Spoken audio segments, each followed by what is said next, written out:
And what's going on, everybody? How are you all doing today? I hope you're all enjoying your Friday. This is NYG Jeffy T85 here, and I'm back for another edition and episode of the New York Giants and Football Friday Talk. February, what the hell is the date today? February, it's February in 2023. So, there's a lot of new football stuff coming out. Obviously, the NFL franchise tag just started this past Tuesday. There's a lot of news going around there. Players that could potentially get tagged, players that might not receive the tag, impending free agents. Remember, the franchise tag deadline started on Tuesday and it ends on the 7th of March. So that's about around a week and a half away is when teams are going to have to decide who they're going to place the franchise tag on. But a little bit of Giants news that came down as of this morning. The New York Giants, obviously, they lost their running backs coach, who was hired by the Indianapolis Colts, that being DeAndre Smith. He is now under Shane Steichen, whom they used to coach together in UNLV back all the way in 2009. And this morning they were able to hire a replacement. And that, of course, is Carolina Panthers assistant head coach, Jeff Nixon. Jeff Nixon now is officially the running backs coach for the New York Giants.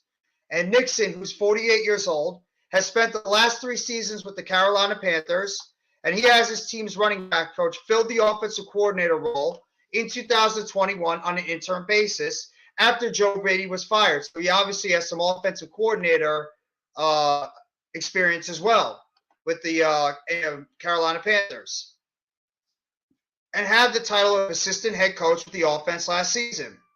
In his role with the Panthers, Nixon coached the running backs and helped coordinate the team's run game.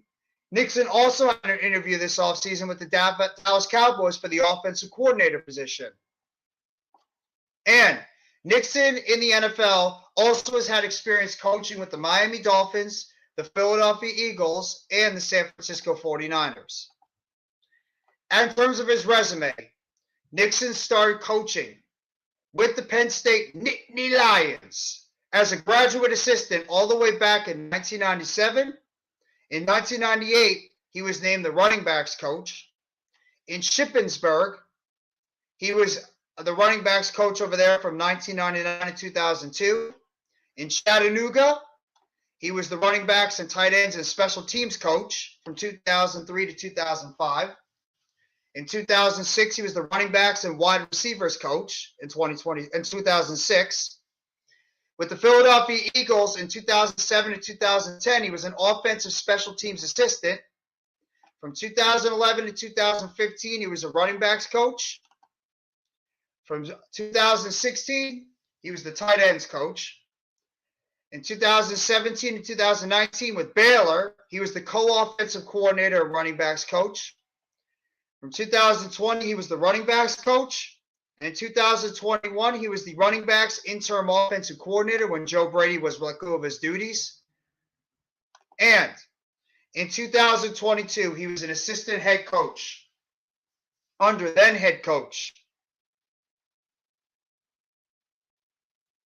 Matt Rhule and Steve Wilks. Obviously now, he's now the running backs coach of the New York Giants. That's a pretty good resume. Guy's been at coaching all the way since 1997, and a lot of experience coaching running backs. So I'm actually not that disappointed with this hire. A guy that's had experience and a good resume. Is he going to be good as DeAndre Smith? We'll have to wait and see. But either way, I don't mind that news at all. I actually don't. I think it's going to be a pretty decent hire overall for the New York Giants at the running back position. Wish him very well over there, DeAndre Smith with the Indianapolis Colts. And let's see how Jeff Nixon does now as the new running backs coach of the New York Giants. Namar, what's going on, my friend? Why are all the reporters putting negative about Daniel Jones? Namar, you should know by now. The press is going to try to put out any type of story out there because it's going to get them, clicks and everything. So you should not be surprised with that one bit that there's some negative press being put out there from a bunch of different journalists and stuff. That's what's going to bring on the clicks. That's going to bring on the attention. That's what's going to bring on the noise. So nothing like that should surprise you at all. Now some of the other news reportedly going on around the NFL. This one I found very interesting from Jeremy Fowler of ESPN. He reports that NFL teams have draft grades ranging from the first round to the fourth round for quarterback Anthony Richardson. I think that actually puts together the type of spectrum that you would expect from a guy like Anthony Richardson.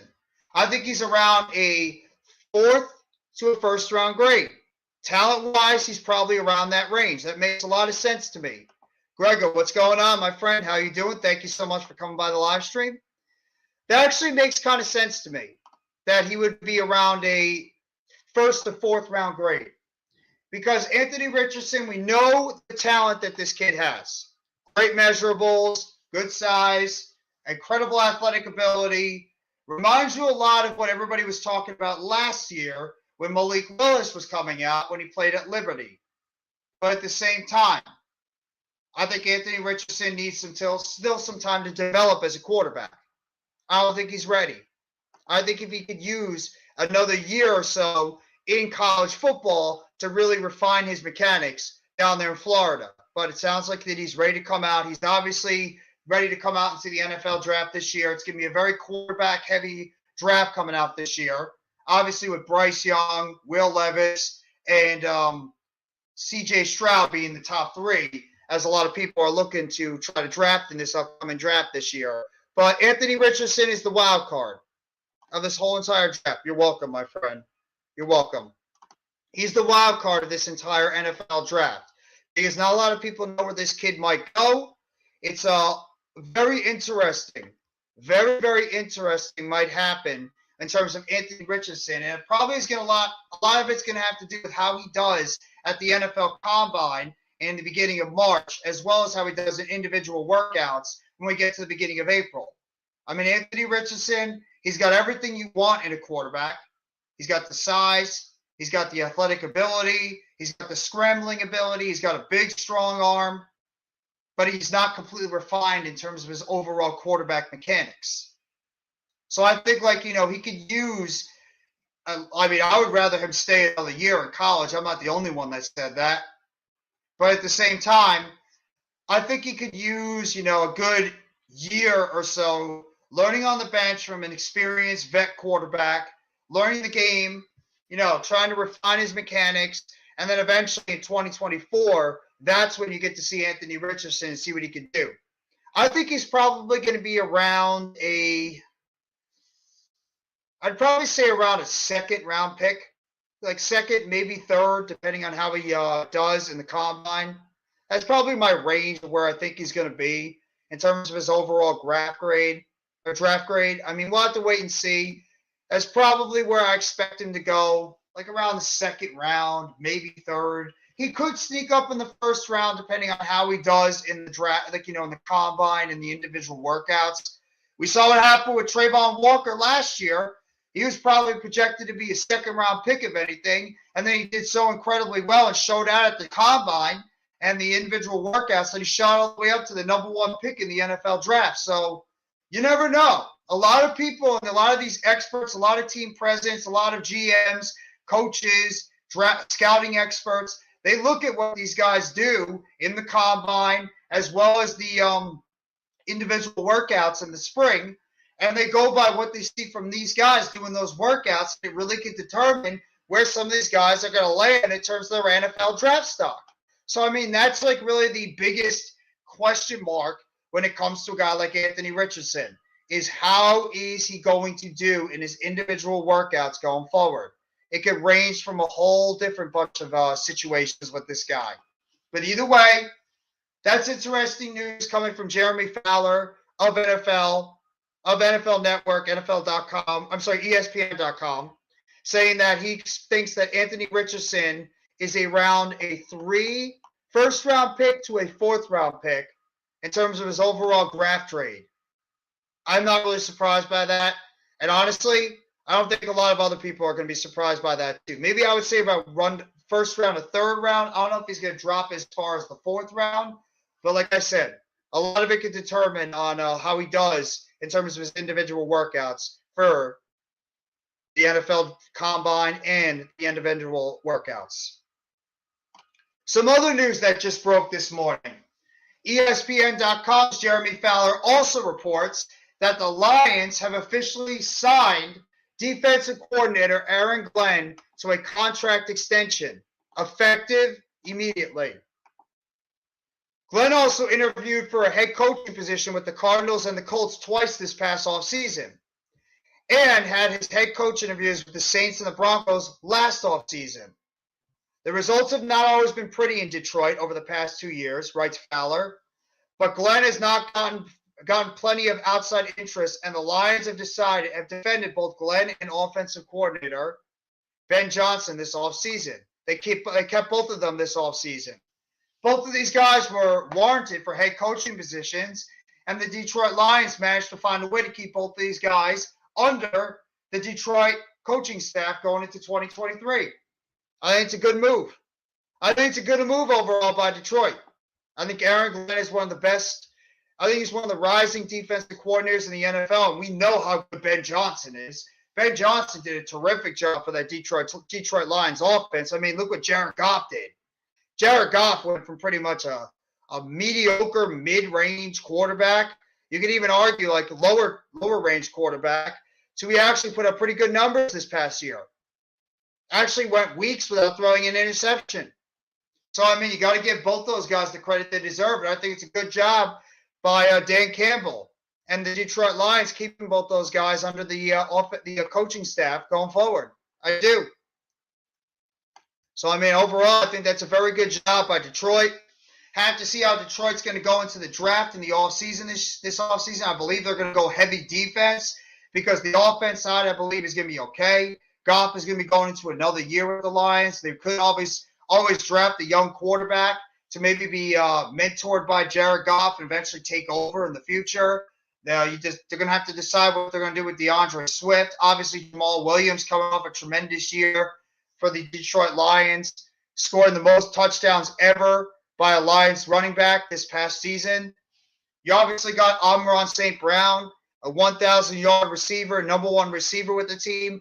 Jameson Williams coming back, now into his second year, healthy after an ACL tear he suffered during the championship game in the BCS last year. So he's going to be 100% ready to go this year. So we're going to get to see what he can do.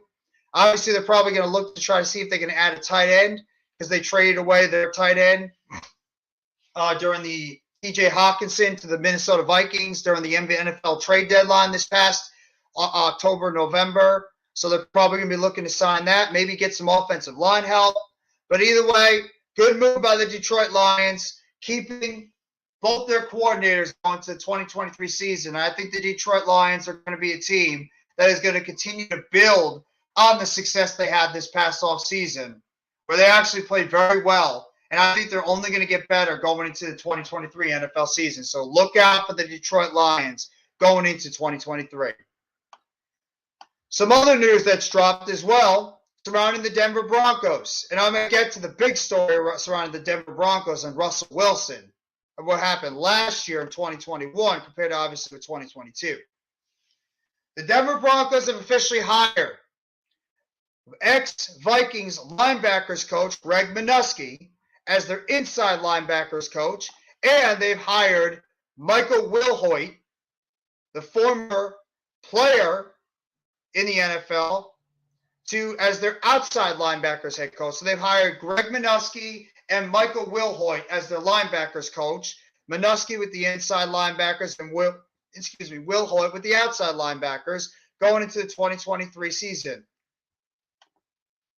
In terms of their overall resume, Minuski, who was the coordinator of the Washington defense from 2017 to 2019, joined several overcoaches, signing on with the Broncos officially today. The Vikings had just let go of Minuski 5 days ago as Brian Flores reshaped the defensive coaching staff in his image. It doesn't seem like Minuski will have a major position of power under Vance Joseph, who was named the defensive coordinator of the Denver Broncos as of yesterday.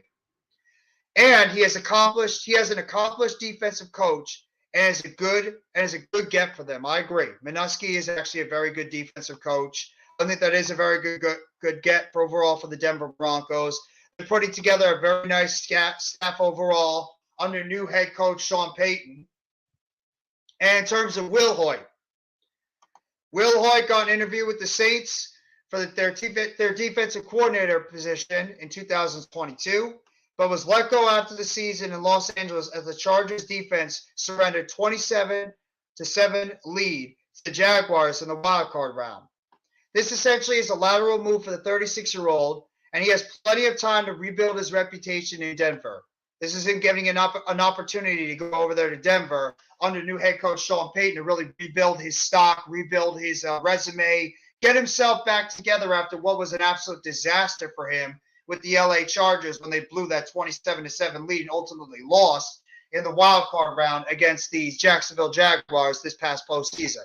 So that's going to be a good move for Denver, and they're putting together themselves a pretty strong defensive staff overall. They also hired former New York Giants quarterback Davis Webb as their quarterbacks coach. So Davis Webb is going to get his opportunity as a coach for the first time under Sean Payton as their quarterbacks coach, and he's going to be tasked with pretty much having to try to fix Russell Wilson after the job that he did this past offseason, which was not good.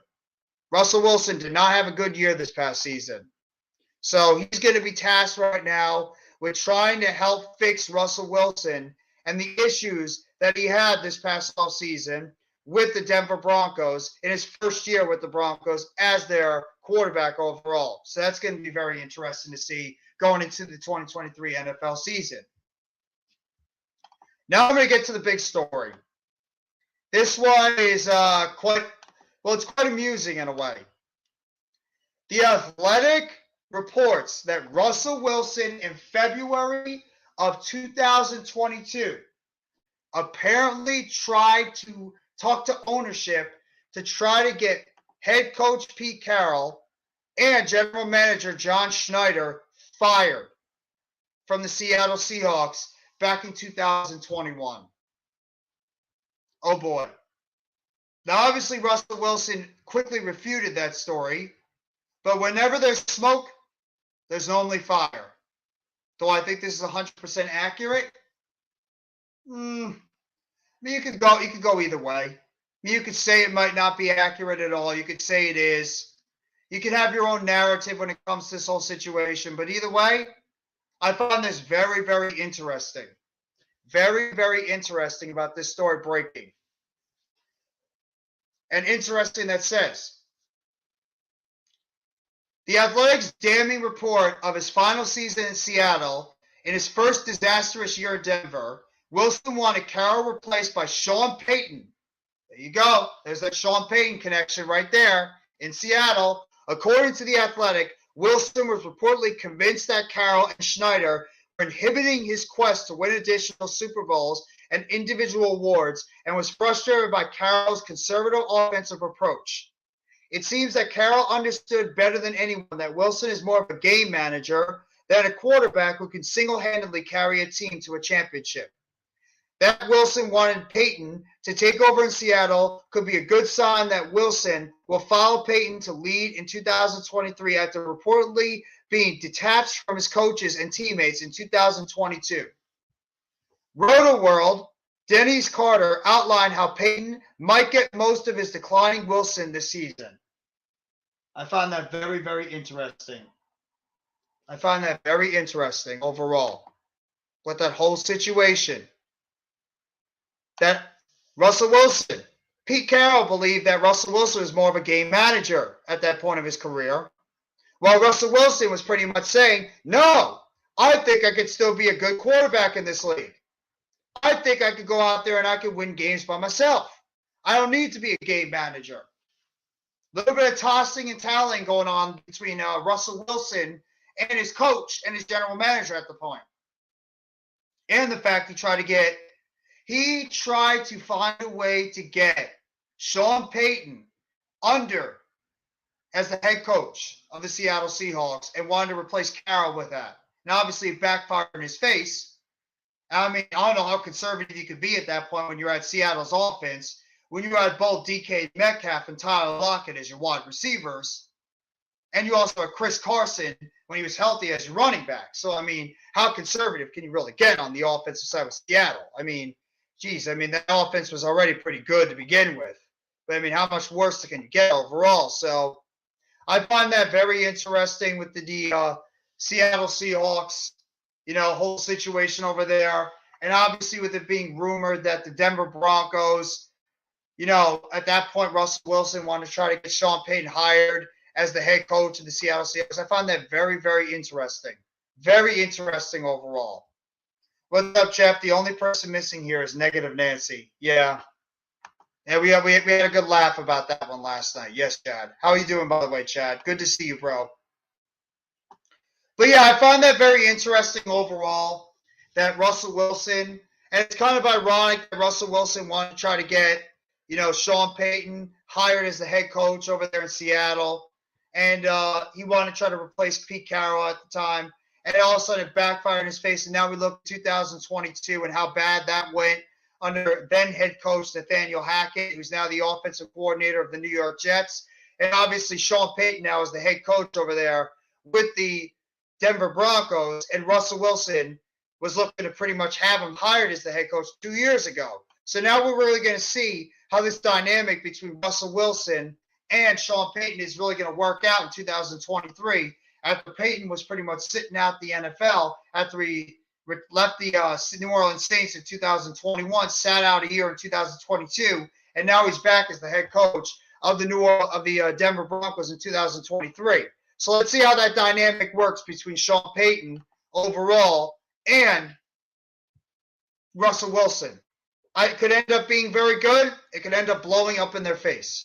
We'll have to wait and see how that combination is going to work in 2023. But I find that very interesting about that article going into this year. Now, a couple of other interesting free agent notes that could be coming.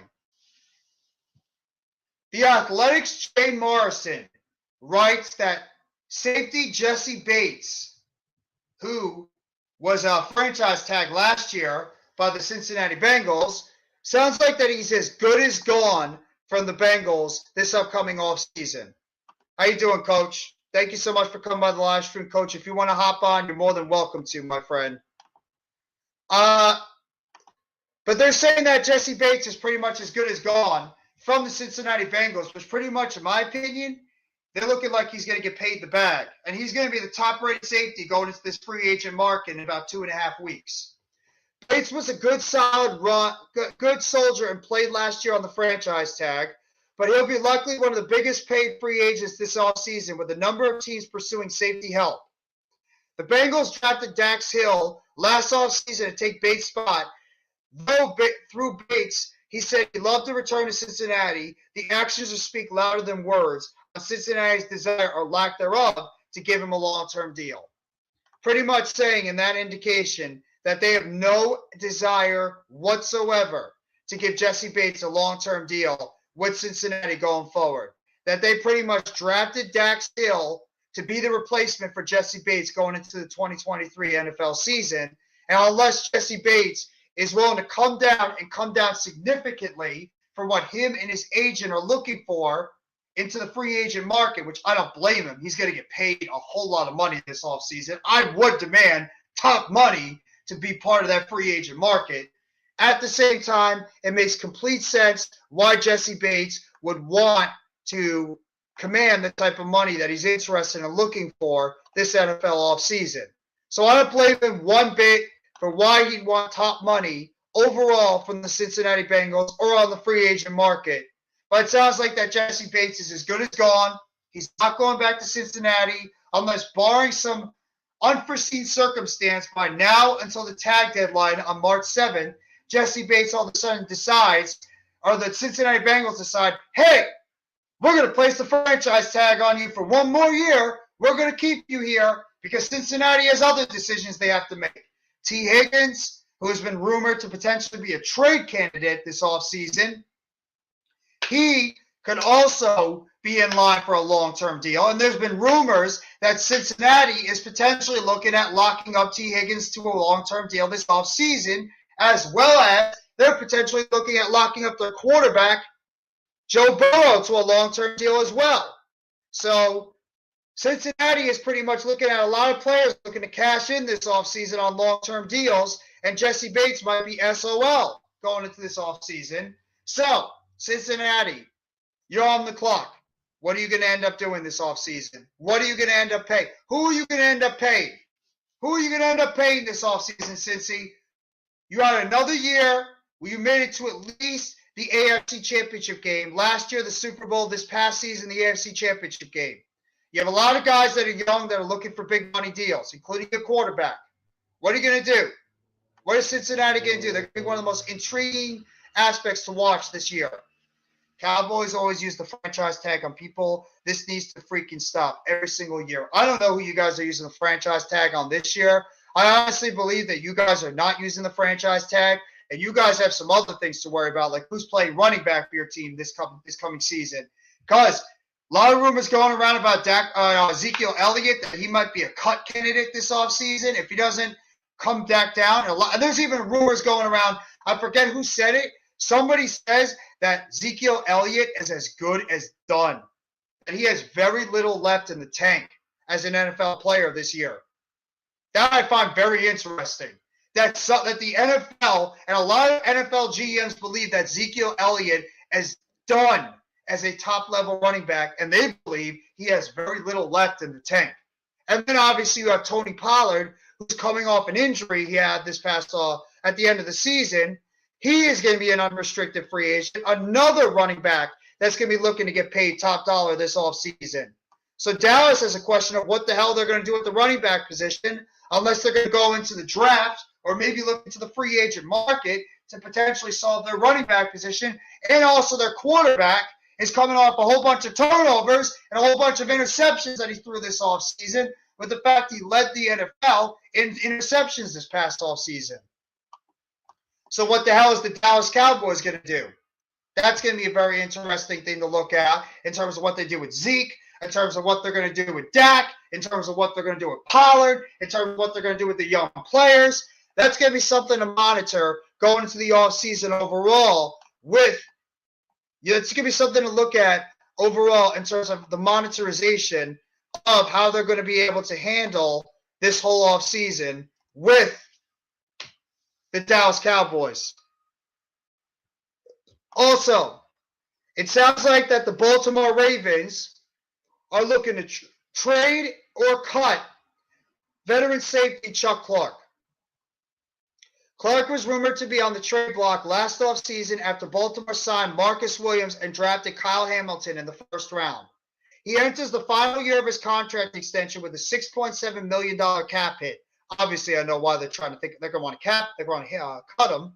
Baltimore could save $3.4 million by cutting Clark, or $4.1 million by trading him. Obviously, trading him is the better option. But with teams knowing that they want to cut him as well, they're going to probably wait until they cut him, unless they're willing to take a very low draft pick for Clark. Clark has been steady, if not sensational, over the past 4 years for the Ravens in a major role. That makes a lot of sense. Why they would think about potentially trading him this offseason. And I'm very interested to see, what's going to happen with Chuck Clark and in terms of like what he could be commanding in the offseason, being that he was one of the top-rated safeties this past season, the past few years. So we're going to be curious to see what's going to happen overall with Chuck Clark going into this offseason. He's going to get paid money. Probably not Jesse Bates type money, but he's going to get paid his money overall. The Joneses did it to themselves. At least have a plan. You're not wrong on that, Arku, and I feel your frustration, bro. The Jerry Jones and Stephen Jones need to come up with some type of plan with Dallas over there, because right now they're looking like an absolute train wreck because they have no idea what the hell they're doing and what they're going to do about their individual positions going forward. So that's going to be very interesting to see going forward. I talked about this. I threw this in the chat when I was talking with my guys, Mitch Kovsky and Philly Halftime. The Athletics' Bo Wolf writes that Nakobe Dean, the second-round pick out of Georgia, University of Georgia last year, who didn't pretty much play at all last year for the Philadelphia Eagles when they made it to the Super Bowl, he is penciled into a starting role for the 2023 season. Pretty much, Nakobe Dean, who is dealing with a lot of injuries in 2022. And that's pretty much why he didn't really play at all for the 2023 season. He is pretty much now going into 2023, assuming there's no setback, assuming he doesn't get hurt, assuming Philadelphia doesn't decide to look at, they see somebody at the linebacker position, they're like, you know what? We can't pass on this dude. We got to go out there and we got to draft him. Assuming that doesn't happen, it sounds like that Nakobe Dean is going to be one of the middle linebackers going into the 2023 season, though we don't know what the potential defensive coordinator of the Eagles, which we don't know who it is right now, because the fact that Jonathan Gannon is now the head coach of the Arizona Cardinals, and also current Philadelphia Eagles middle linebackers, Kaiser White and TJ Edwards, are both unrestricted free agents. And it sounds like one, if not both of them, could be as good as gone going into this offseason for Philadelphia. So they're obviously going to be looking at Dean to take a jump in his second season in the NFL and potentially be a guy that's going to take over at that middle linebacker position going forward. Jeffy, are the Giants going to be good this year? I'll let you know about that in a second. I'm going to talk about the Giants in a little bit, about Daniel Jones and all the rumors going around Daniel Jones. But I'm glad you asked me that question, Greg. I'm going to give you an answer in a little bit. But I'm not really surprised that the Eagles are going to be looking to have Nakobe Dean penciled into a role. They drafted him in the second round. He pretty much had a redshirt year this past season. So he's going to be getting a year now of development, getting healthy, and he's going to be thrown out there at one of the middle linebacker positions for the 2023 NFL season and see how he's going to do for the Philadelphia Eagles now that he's going to get an opportunity as a starter for the Eagles at that middle linebacker position going forward. So we're going to have to wait and see how Dean is going to translate into the NFL. But either way, I find that very interesting, but at the same time, not surprising one bit at all that is the case for the Eagles going into the 2023 season. Some other news going around. The Athletics' Joe Buscaglia writes that he expects the Bills to put their best foot forward to retain linebacker Tremaine Edmunds, who is expected to be one of the most sought-out free agents at the linebacker position and in free agency on March 15th. Obviously, the Buffalo Bills coming off a very disappointing season. Last year, they ended up losing in the divisional round to the Kansas City Chiefs in that amazing overtime game. And then obviously this year, with all the hype around Josh Allen and the Buffalo Bills, they disappointed again with that divisional loss to the Cincinnati Bengals in Buffalo. So Buffalo is right now they're in a little bit of a quandary right now of what the hell they're going to do at the linebacker position going forward. So Edmunds right now, he's probably going to be commanding top dollar on the free agent market. Buffalo already signed Matt Milano to a long-term deal. How much money are you going to be wanting to throw at that linebacker position if you're Buffalo, when you have other needs right now that you have to worry about? Because obviously that team's not a complete team, but the fact that they couldn't find a way to get it done against the goddamn Cincinnati Bengals. So Buffalo, I mean, how much money do you seriously want to throw at that linebacker position? Do you want to throw 17 mil out there? Again, for two linebackers? Or do you want to try to fill out maybe some of your positions in the secondary? Because I believe Micah Hyde is also a free agent. Miz, what's going on, bro? Thank you so much for coming by the live stream.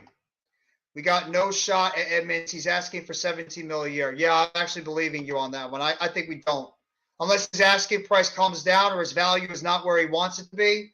Like I've told guys, go after Long Jr., linebacker of the Titans. He's a beast. Yeah, I've seen Long Jr. I think he's a pretty decent linebacker. Depends on how well he fits in the system. I don't want Bobby Wagner. No, he's too. I don't want Bobby Wagner. I don't want him.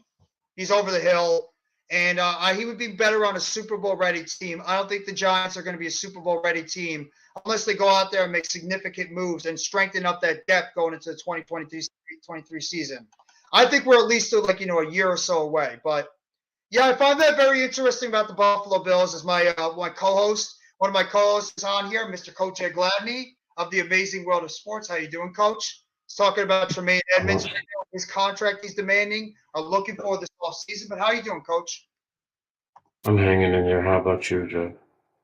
I'm hanging in there too. Another NFL day, another NFL Football Friday, NFL tags. Seeing who's going to get tagged in the next few weeks or so. So it's going to be very interesting. A lot of the stories, everything popping out right now. Aaron Rodgers has come out of the dark room, ladies and gentlemen. That's breaking news. Aaron Rodgers is officially come out of the dark room, and we're going to find out what's going to be happening with his decision going forward in the NFL. Who's he going to go? Where's he going to go? Staying in Green Bay. What's up, man? What if we draft Sanders in the first round? Very strong linebacker. I gotta do some scouting on him. I've been doing a lot of offense. Sanders is he transferred. He was at Alabama for a couple of years before he transferred over to Arkansas. He stepped up his game. He's a combination defensive end and linebacker. He's very physical, fast. So if you draft him and he's there, it's not a bad look. So. Mm-hmm.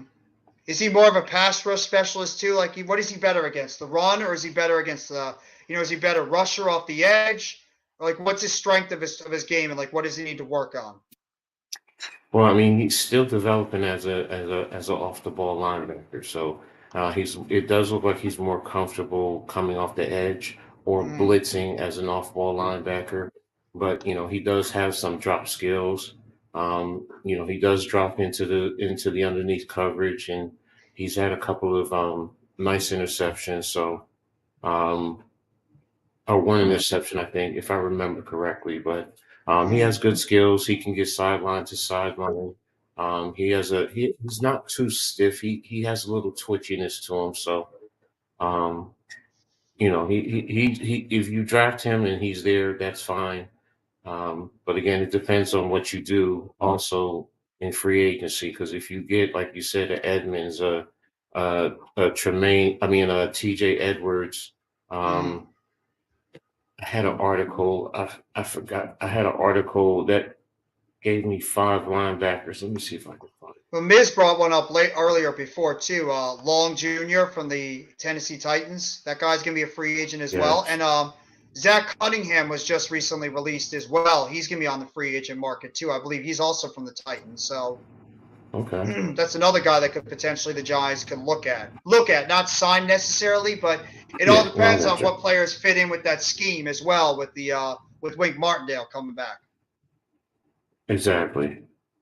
And here we go. It says Tremaine Edmonds is one. This is value of fan sided. So they're pretty reliable. Let me see. TJ Denzel Perryman from the Raiders. I like him. I like Denzel Perryman. Jermaine Pratt from Cincinnati. Okay. He's not. He's like a depth guy, isn't he? Depth linebacker. Yeah. And then of course they said Landon Collins is the other one. I'm intrigued to see if they're going to sign him and bring him back. And is he really going to be a true linebacker, or is he going to be like is he going to be more of a rotation hybrid?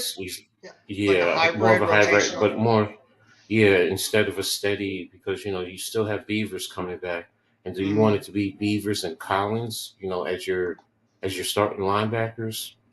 Hey, well, you got to factor in McFadden too, depending on how he develops and looks this offseason. Yeah, true. McFadden is another one, but that's what I'm getting at. That's why to me it's you still need a veteran linebacker. Even if you want to draft a rookie, you still need a veteran linebacker who's going to be able to lead the guys. And maybe that is Collins. I don't know, but I don't know. I mean, if you got Edmonds is going to be costly. We all know that. Edwards, he's not going to be as costly, but I do think he fits in, and I think he fits in perfectly. He He also knows does. the NFC. He knows the NFC East, so Mhm. it's not like he doesn't know the other teams in the division. So he's a thumper. He can play. He can play in pass coverage. So I think my I think they Steelers should should. too. I'm Bobby Wagner. Bobby Wagner I is think not the same player he was. I think he ends up back in Seattle. Yeah, I do I don't know. too. I see him back in Seattle. So I do too. I think he was just trying to go for a Super Bowl this past year, and he thought he was going to win something with LA, but we saw what happened with them. He might as well just go back to Seattle and just finish up his career over there. Chad says, "What's going what's up, on, Chad? Coach?" What's up, Chad? What's up, Raph? Hey, Raph. Thank you guys for coming by the live stream. I appreciate it. If Rodgers is trying to escape the world, what makes Jets fans think he wants to any part of New York? No. No, I said before, if I'm the Jets, I'm not even looking at him first. Sorry. I know you No. check in on him, but I'm going after Lamar Jackson first. I mean, Mm-hmm. and I really think Rodgers is going to stay because he pretty much has the same thing almost in Green Bay that the Jets would offer. So Yeah. stay with what you're familiar with. Yeah. You know, I mean that's my opinion. So And it's also well, the thing I'm interested in with because Lamar Jackson thing is good. fascinating because Thank you. what is Baltimore doing? Like, what is Baltimore? There's been rumors about Baltimore potentially tagging and trading Lamar Jackson. And I mean, if they Hmm. do that, who's their quarterback? Are they feeling comfortable enough to go with Huntley going into the 2023 season? Or are they They going to go into the draft?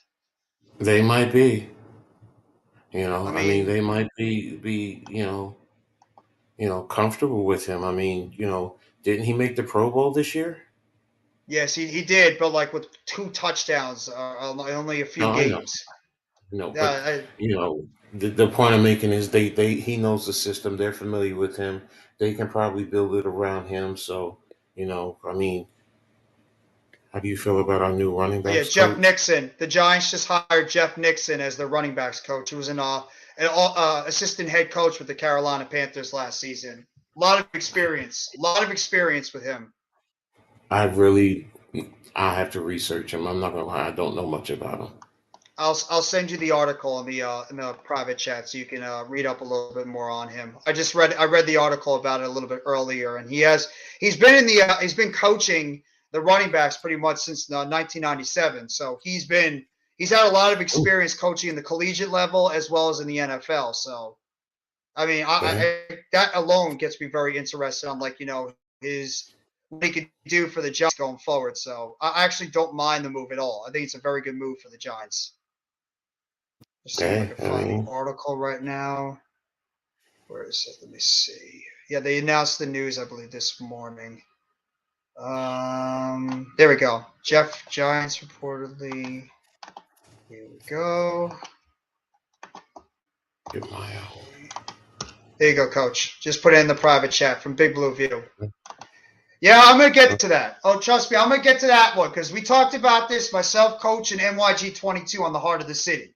We talked about that whole situation with Daniel Jones, and you know what? Screw it. Let's get to it right now.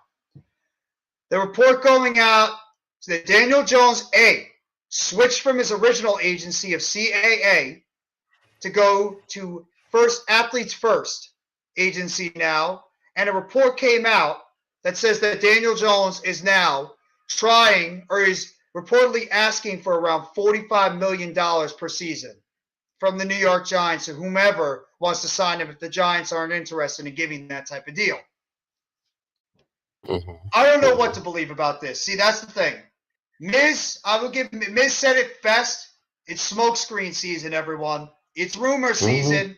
When you get right after the Super Bowl and right before franchise tag, deadline, free agency, you're going to be hearing a lot of crazy rumors going around the NFL. What's going on? No Mets, no Nets, no Jets. So, I something mean, on that. I don't know if it's Okay, false good. or not. I don't know if it's false or not. I really don't. I'm gonna go on the. I'm gonna say that it could be true because at the same time, it does sound like it could be. It does sound like it could be a false, but at the same time, do I blame Daniel Jones if he's asking for that much money with how the cap is going to explode in the coming seasons, and B, with how he played this past offseason, with how the other quarterbacks are going to be making money this offseason, and with other quarterbacks, like a Kirk Cousins, Hmm. Jared Goff, and these other quarterbacks, Ryan Tannehill, are making the money that they're making. Hmm. Do I blame Daniel Jones asking for the money he is? Absolutely not. Young fella, go out there and go get your money. I do not blame this dude one bit if he wants to make his money in the offseason at all. But do I think it's 100% true? I think there's some fabrication for behind it. But I think in terms of Daniel Jones, and I'll let you give your analysis on this in a second, Coach. But Daniel Jones, in my opinion, I think he's around a 38 to $40 million a year quarterback. I'd probably say 38 is the sweet spot because I think he was showing some signs that he could become a top level quarterback in the NFL. There are some things I still believe he needs to work on. Obviously, the talent. You could say that he doesn't have the talent. You could say that he's like lacking at certain playmakers at the wide receiver and the tight end position. We agree. He had nobody on his team besides Saquon Barkley. The interior offensive line and Evan Neal, for the most part, were not good all season. So, yes, that goes in Daniel Jones' favor in terms of looking for the type of money he's looking at. The coaching staff did an excellent job helping to get and refine Daniel Jones' mechanics, work on some things that he was messing up on. His turnover ratio was down. We all understand that. But do I think Daniel Jones is a $45 million a year quarterback? No. Would I be upset if Daniel Jones is demanding and commanding the type of money he's looking for, $45 million a year? Absolutely not. It's not my money. Coach has said it a million times. They're not paying our bills. They're not, Hmm. providing for us. Let these guys go out there and get whatever the hell money they want. They don't owe the Giants anything. You kidding me? To me, if Daniel Jones wants $45 million a year, go out there and go see if you can get it. Because we all know in the NFL, some people are going to say, oh, it's never going to happen. He's not going to get his money. It's just fabrication. Really? Do you know how many players out there we think that are not worth this type of money and then they end up getting paid the bag in the offseason? Because team is going to be desperate Hmm. enough to think that Daniel Jones, 25 years old, going to be 26, coming off a pretty good season, developing young quarterback, is a dual threat quarterback who had 4,000 yards total on the season. You don't think that this guy is only going to get better? I don't blame him one bit if he's going to be wanting 40, 45 million. Do I think the report's completely true? No. But we'll have to wait and see what's going to happen the closer we get to the tag deadline. For me, I've kept saying it the entire time. March 7th. That is the date. That is the date you need to get something worked out with Daniel Jones long term. Because if we have to slap that franchise tag on Daniel Jones, it is going to severely hurt us in terms of other moves we want to make in the offseason, namely Saquon Barkley. So Daniel Jones getting slapped with that franchise tag and the implications with Daniel Jones when it comes to his deal could impact what happens with Saquon Barkley. I still think I do believe Daniel Jones is going to be the quarterback of the Giants in 2023. I have no reason to think he won't. Saquon Barkley, I'm starting to get more towards like the 55, 45. He'll still be a Giant.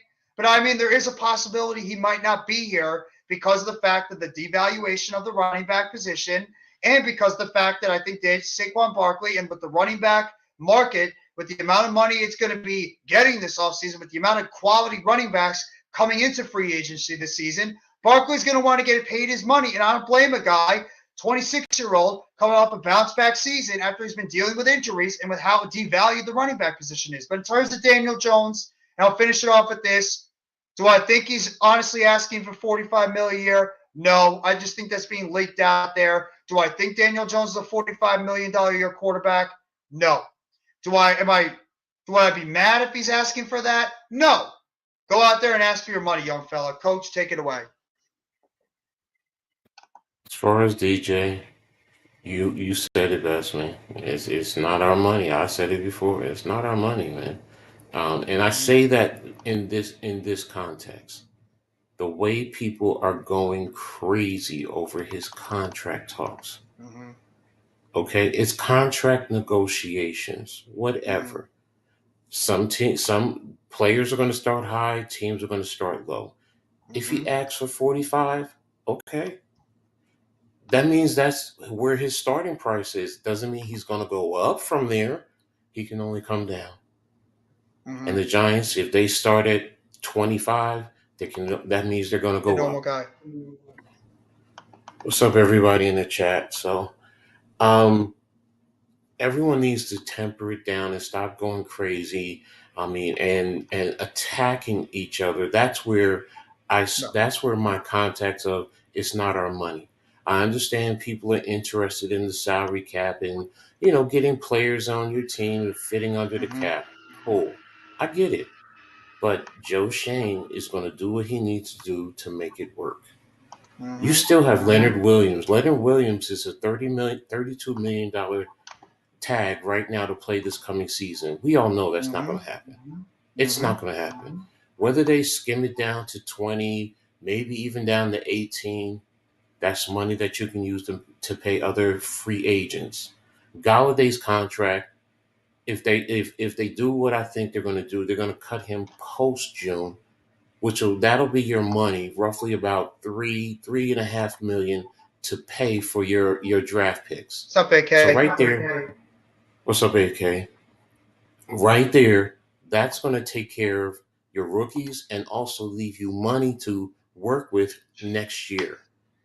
I mean, you also have Adoree Jackson. You can do things with Adoree Jackson's contracts. So Mm-hmm. there are ways to create money Mm-hmm. to get free agents in here. Exactly. I agree with you 100%, Coach. Oh yeah, the $45 million. It's like I said, it's negotiations, and I don't think people really understand that. Some people, they just hear it. They hear what media says. You see it on TV. Other top level quote unquote content creators, and you run with it, as Mm-hmm. opposed to stop. You have a brain. Think. I mean, it's just that simple. Think. If you take a second and you think, don't listen to everyone else. Yes, it's good to listen to some people who are knowledgeable or seem knowledgeable, but you take that information and you go ahead and you do your research and you do more research and then you go from there. I mean, it's really, really not as hard as people make it seem. What do I think Daniel Jones is going to sign for? You said it, Jeff. About 38, 40, somewhere in that range. Mm-hmm. I think that's where he's going to be. So, I I agree with you. I think that ultimately, and no Mets, no Nets, no Jets. I mean, if content creators are going crazy about this whole situation with Daniel Jones asking 45 million, I don't even know what to say. I think it's ridiculous, but to each their own. I personally don't think it's that big of a deal. He's not paid. If Joe Shane, we trust Joe Shane as our general manager. If he believes that Daniel Jones is a $45 million a year quarterback, he will pay him $45 million a year. If he doesn't, they will negotiate and try to work the number closer to what both sides are looking for. Negotiation, period. This is what people don't exactly. understand. They're just running with the narrative Exactly. because it gives them a way to get content out there. No, let the process Exactly. play out.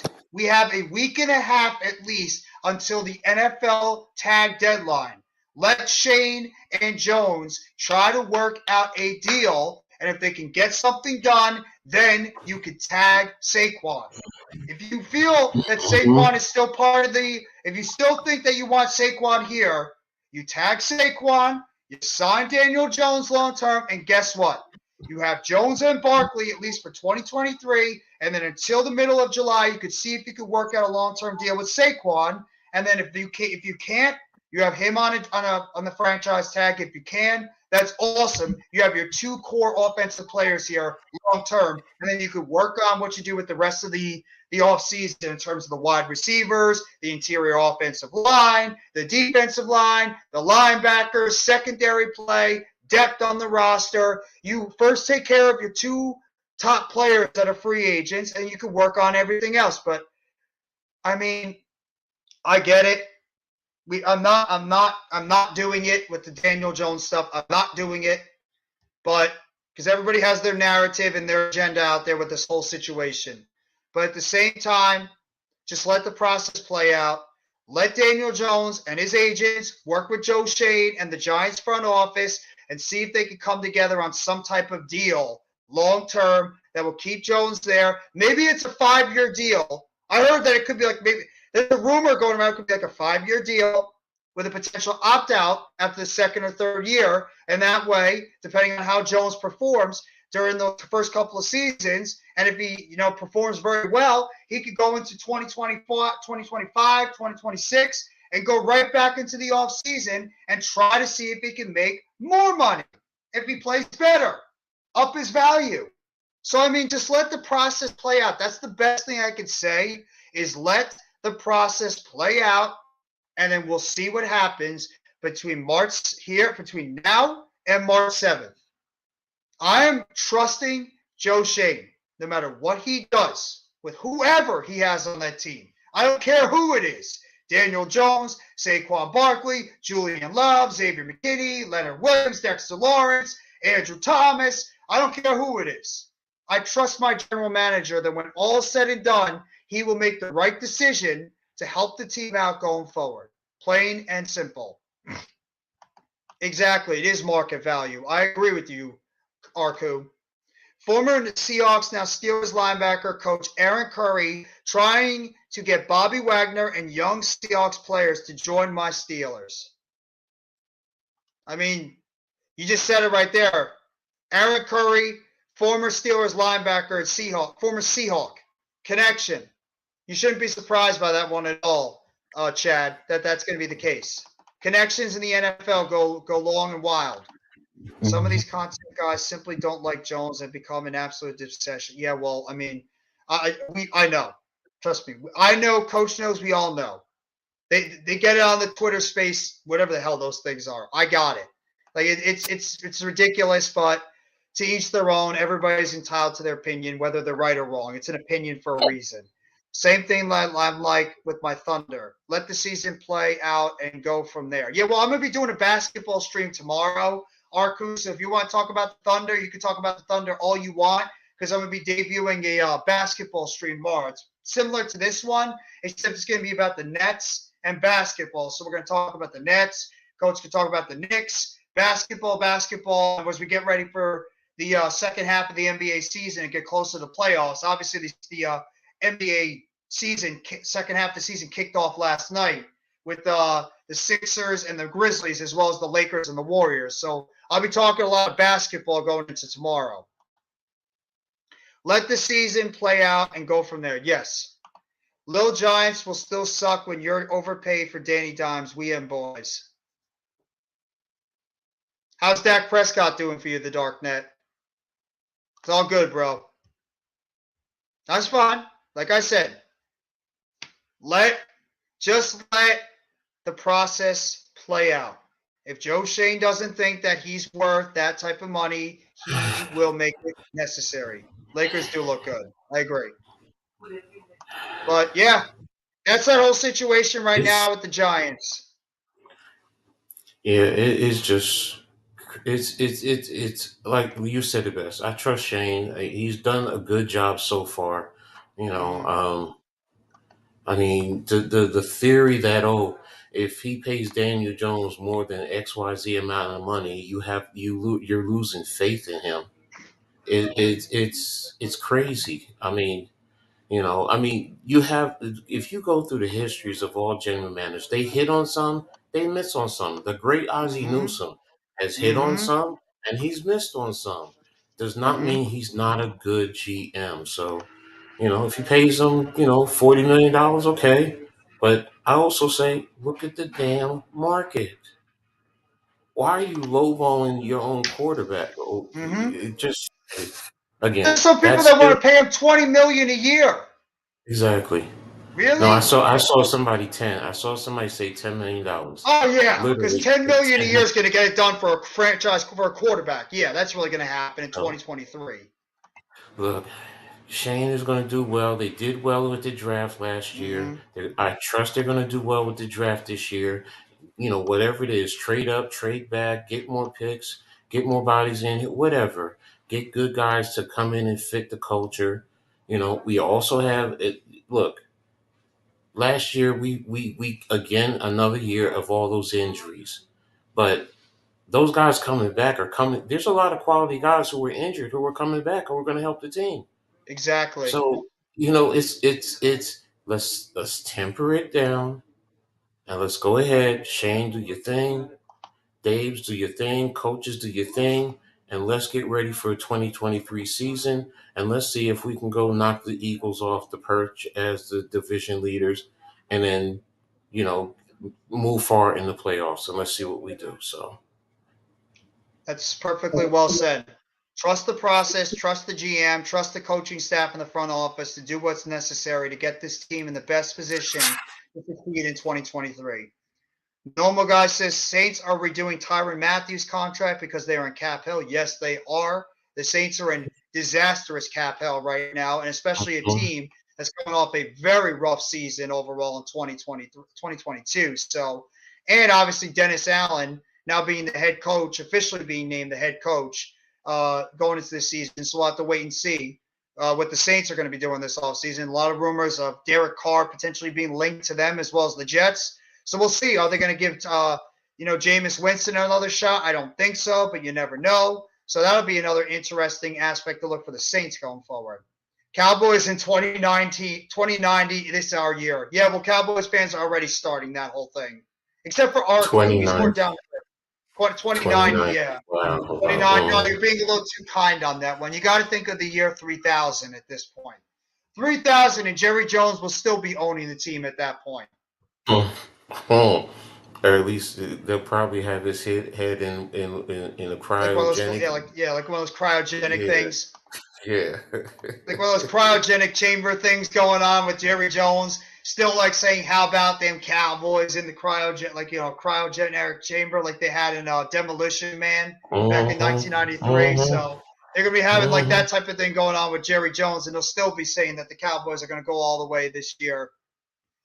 Cowboys need a quarterback and a running back and a play caller. Well, Cowboys have a very interesting decision to make at running back because I don't know if you heard about it, Coach. There was a report that Mm-hmm. came out earlier in the week about a lot of NFL executives believe that Mm-hmm. Ezekiel Elliott is done and he has like very little left to offer in the NFL, and that they don't think that they think that at best he was should pretty much play on a minimum contract. So I find that interesting. And then Tony Pollard is an unrestricted free agent, although he's coming off an injury that he suffered towards the end of the season. I believe it was a fractured ankle. So he's going to be a free Mm-hmm. agent going into the on the market. And then obviously they're looking for an offensive coordinator because Kellen Moore took the job with the Los Angeles Chargers as the offensive coordinator over there. So they're going to be looking for a new offensive coordinator. And of Didn't course, didn't they sign a coordinator? unless I missed it, maybe they did. If anybody knows in the chat if the Cowboys signed an offensive coordinator, just throw it in there. But I don't know if they did. Maybe they did in the recent days. So exactly, Coach. Why are we lowballing our quarterback nuts? Because people don't like him. If you don't like him, that's why. Cowboys got the best quarterback. Stop it. Now I know you're being Yeah. delusional. The best quarterback at throwing interceptions right after last year, yes. Come back down to earth, please. Come back down to earth. I know you're Cowboys fans. I know how you Yeah, guys get, but please Brian come back down to earth. Schottenheimer. They signed That's Brian right. Schottenheimer That's for right. February They hired 6th. Schottenheimer. Good. I didn't even think about that. Thank you, Coach. And speaking of a little bit of a reunion here with the heart of the city, here's our guy, Mr. Unpopular Opinion of Sports himself, and he just logged off now, but I think he'll come back on. Y'all don't believe in. I'm not calling him that stupid ass nickname, but yeah, I believe in Daniel Jones. I do. Here's But a thank funny you, Coach. I didn't even think thing. about that. Schottenheimer. Thank you. I didn't even think about that. Same guys who preach patience with Jalen Hurts now want to completely get rid of DJ. Makes me sense. It's so stupid. I'm not getting into the whole narrative with this whole crap. I'm so sick of it. I'm not getting into the narrative with this garbage with that whole thing. Let people think what they want. Let people say what they want. It is what it is. You can't change people's minds. We get it. NYG, I guess he's having a little issues right now with his connection at the moment. So this draft is stacked with running backs. We're not worried. Are you gonna bring I back Pollard? actually, what I actually did, I did I'm a full mock first round, just playing around. Mm, And when I got to the Cowboys, I actually selected Bijan Robinson for him because of the running back situation. But mm, okay, he's from Texas, playing at the University of Texas, so and he was sitting there, and I said, you know what? I said Dak is probably out the door. mm. Pollard is coming back, and then yeah, I didn't want to do it, but I was being fair playing the board, and I said, and I thought about it. I said, you know what? It wouldn't surprise me, honestly. No, Come draft time, if they did select Bijan Robinson because of the whole situation of what's going on over there. So, it wouldn't surprise me. I'd have to admit I And then really hate that pick if it actually happens. The Cowboys yeah. getting Robinson. A lot of people, Hmm. I know it's projection, but a lot of people thinking that this kid could be one of the next big running backs coming out of the NFL. He's projected by far as the number one running back for Hmm. Texas, Hmm. and he's good too. I would, I would absolutely hate that. Hate Yes. that if Yeah. he somehow Hmm. gets selected by the Dallas Cowboys. I'd be sick to my stomach if that And happens. Schottenheimer is a coach. Look what he did was trying to do with the Jets. I mean, Mm. he likes the running game. So, what's up, NYG? What's good? Can y'all hear me? What's up, man? Yeah, Yeah, we yeah, hear you. What's going on, bro? Yo, what's up, man? Nah, chilling, man. Just figured I'd pop on here for a minute, man. I got a meeting in a little bit, just showing y'all some love. What y'all talking about? Just talking about NFL news and notes that's going around. Talked about the Daniel Jones stuff. Talk about some free agent stuff, coaching hires by other teams. Obviously, our guy Davis Webb getting hired as the quarterbacks coach. That's another hmm one. Davis Webb Yeah, now being the quarterbacks coach of the Denver Broncos. I thought that could happen. I had a feeling you could get hired as a that quarterbacks hurt. coach. I That just didn't hurt. think it would happen with the Broncos, but obviously, That hurt. they hired him to fix Russell Wilson. the Hmm. Oh, did Hmm. you hear about the Yeah, Russell Wilson story, by the way? About him Yeah, trying to get trying to get Schneider and Carroll fired over there in Seattle fired. and try to bring in Peyton? yeah, man. Hmm. That's a mess over there, man. Yeah, it It ain't gonna is. work. It ain't gonna end well. No, I don't think so either. I think this is a home run, Hail Mary attempt by John Elway to try to see if he can get any type of cohesion, any type of way to fix Russ, but I don't know if it's going to work out well. The Tulane So, running back. I'm sorry. Go no, ahead, I was coach. gonna plug real quick. The reports were saying that that Rodgers was coming back. I meant to talk to y'all about that. Mm-hmm. They saying now that there's a good chance that he gonna be back in Green Bay. I mean, I know there's something that we had talked about before. So what Mm-hmm. y'all think about that? Because that takes I, a quarterback off the market now, especially when you yeah, talk about the New York Jets. Coach, yeah, yeah. What did I say? I said you I'm just not said it, going for yeah. Rodgers first. I'm actually trying to see what I can get. What they want for Mm-hmm. Jackson Mm-hmm. in Baltimore. So that, and then Carr is the last resort. I did. We all knew. We all basically deep down in our hearts, we figured Rodgers would stay over there, and why would he go to the Jets and not stay? It's the same situation. I mean, young receivers, decent running game. Questions on the offensive line, good defense. Mm-hmm. So why not stay in Green Bay? It's what you know then. Mm-hmm. That's how I see it. I mean, maybe I'm missing something, but And I what think team gives you the better chance? I know Green Bay had a down season, man, but look at the AFC, man. You going over there, man. You Yeah. you're gonna have your hands full dealing with them teams, especially in if you yeah, go to the Jets in that division. So the South, the North over there with the Packers. I mean, the Bears are down. The Lions. I mean, they're coming. But the Vikings, they might fall off a little bit. They have some problems. So I mean, if they have a good draft and have a good offseason, I mean, they could be right back there again. They almost made it last year. I mean, so if I'm him and the Packers and just any team trying to go after Aaron Rodgers, it was in the best interest of everybody and everybody in the NFL for Aaron Rodgers to stay in Green Bay. Yeah. It doesn't make sense. I mean, Rodgers he should be comfortable where he's at, and you just said it before. Let's compare the quarterbacks in the AFC, the NFC. Who's the best quarterback you'd say right now in the NFC? Besides Rodgers. In the NFC? The NFC, there's not a lot of good quarterbacks. Jared Goff, mean, Kirk Cousins, Daniel Jones, looking at Jalen Hurts, people like that. I mean, they're all they're all kind of in that same group. To be honest with you, the way I see it, I mean, I think he's going to the. I think he's going to the Saints or the Jets. Carr. If I had to be honest, they'll end up with the Jets because that's a Jets move. That's what they do. They sign. Yeah. They sign quarterback. That's what they do. That's what they do, man. It's just a Jets move, man. It just feels like Jets are a disease. Don't do it. I'm sure. That's what move, it says. That move, honestly, though, that move is the only. If they can't get Jackson, I mean, that's the only move. It's a Jets move, but that's the only sensible move because then you're left with White and Wilson. Yeah. I mean, really, you're not going anywhere with that. Tannehill. I mean, do they go after Tannehill? Who's better, Tannehill or Carr? If they can't get Carr, God forbid, goes to the Saints and Rodgers stays with Green Bay, and if Baltimore ends up keeping, it's going to have to be Tannehill, or it could be Garoppolo. Salah connect to Garoppolo. I'd probably go Garoppolo over Tannehill. Yeah.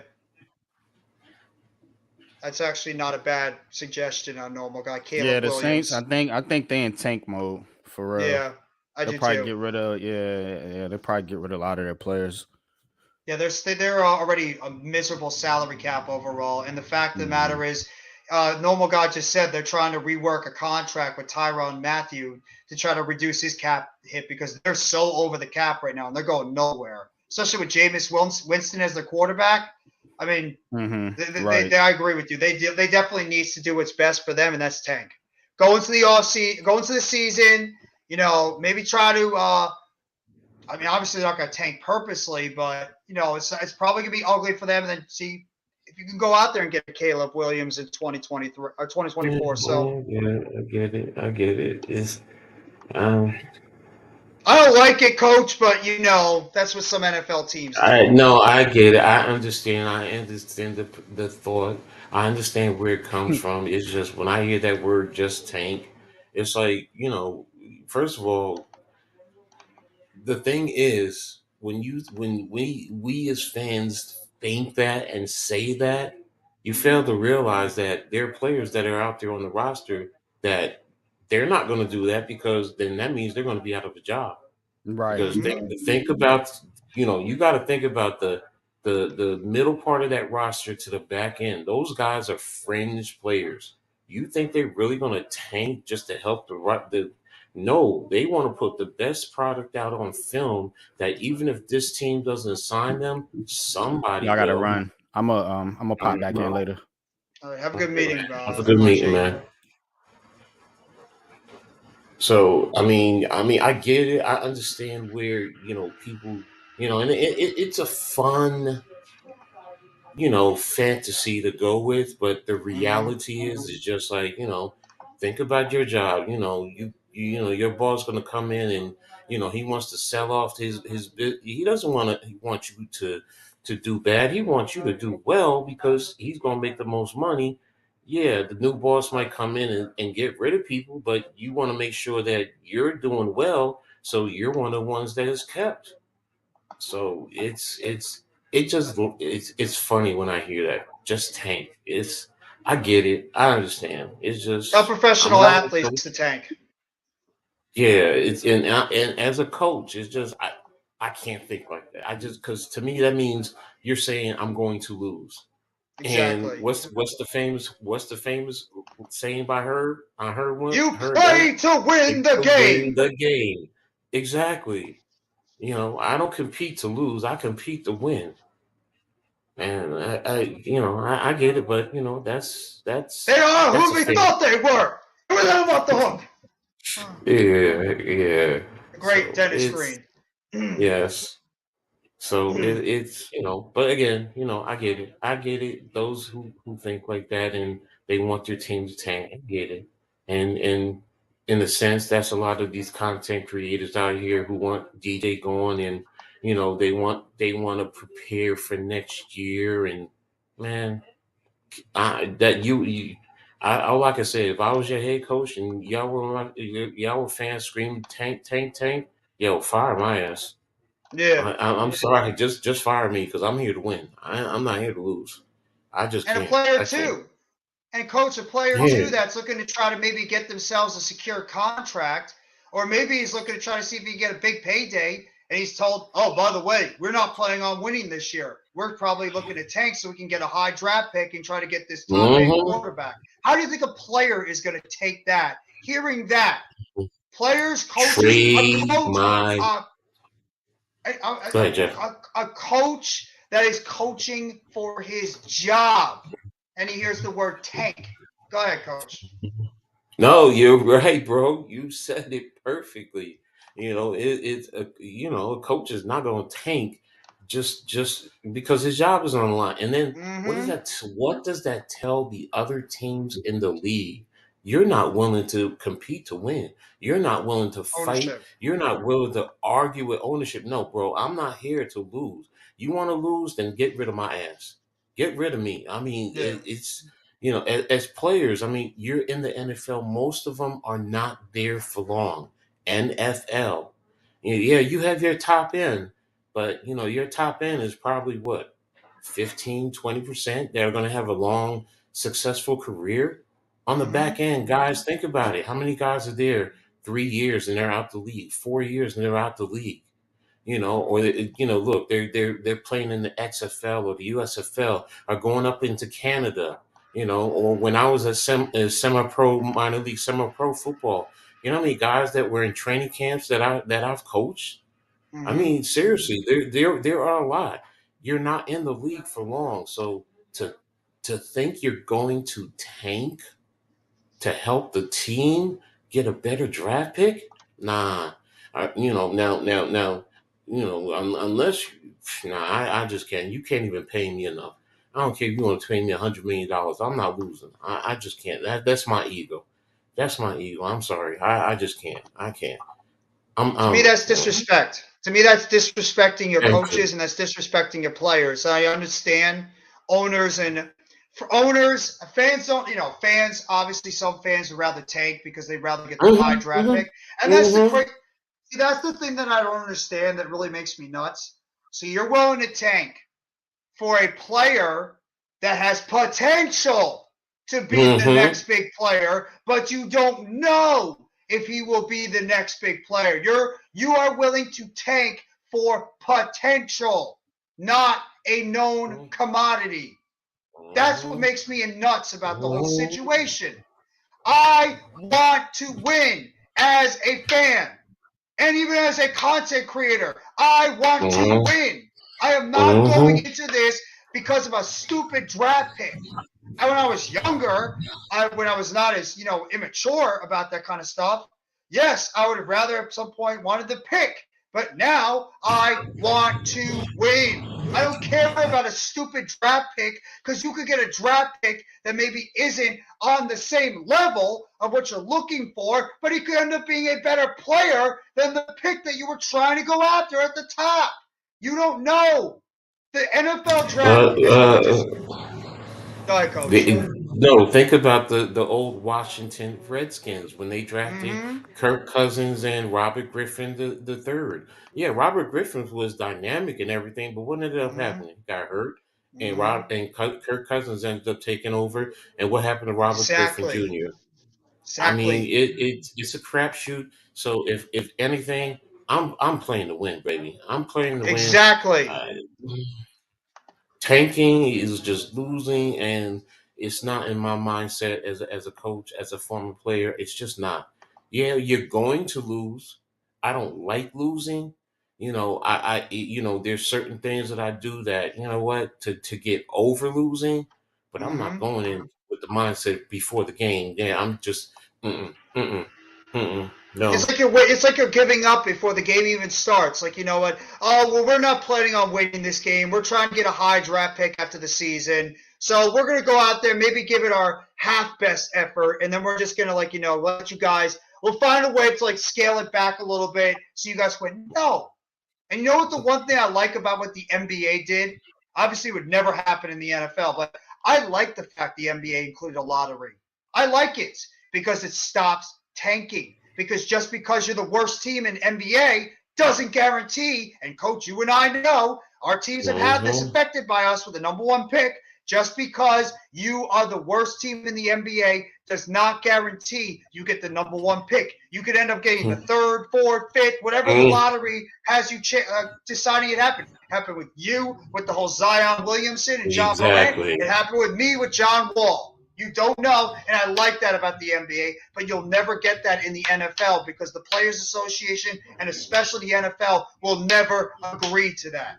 That's one of the Yeah, problems and no. why tanking will always exist in the NFL because of that. It's Unless your team is it that bad. all I gotta say, tanking doesn't exist in the NFL. I'm sorry, it doesn't. Case in point, look what happened to the Miami Dolphins. It doesn't. You will try it, and every coach, every look, seriously, think about it. The Miami Dolphins are the prime example. You had the head coach who was like, with the owner, like, hell no, I'm not doing that. Hell no. Mm-hmm. You want to tank? No. Coaches know in the NFL. Seriously, they do know. You do that, and you will lose every opportunity to get another job, even if you lose your current job. You at least want to be able to compete and go for a championship. I just other sports I can't speak to because I Mm-hmm. don't follow it that intently in terms of tanking, but nah, I can't. It doesn't process in my head. It just doesn't. That as a coach, as players, yeah, the ownership may want that. Don't get me wrong. I get it. I get it. Ownership, maybe even some GMs, whatever, they may want that. Okay, cool. I get it. But when you're out there working, sacrificing blood, sweat, tears, nah, you're not out there doing all that just so the team and to go out and lose. Players, you putting your body on the line, risking injury. Short, your career could be short to help a team Great get a point, better Nomez. draft. Nah, man, nah. Oh, by the way, there's before we continue, there's apparently some news that just came out surrounding Derek Carr. ESPN's Diana Rossini has reported. Now, take this with a grain of salt. Derek Damn, Carr is see. seeking around 35 mil per year in his next contract. Derek Carr Yeah, seeking makes 35 sense. mil per year. Makes sense. Makes sense. I could see that he was getting 40. Maybe he cut Mm-hmm. it off 5. He's looking at the market. Remember what I always say. Look at the quarterback market. I mean, Mm-hmm. Kirk Cousins. What is he getting? 35. I mean, Around 30, Jared Goff probably is close to Jared. 40, I think.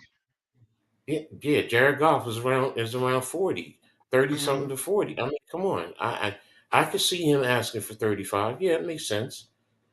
So now, does a team like the Jets have that kind of money?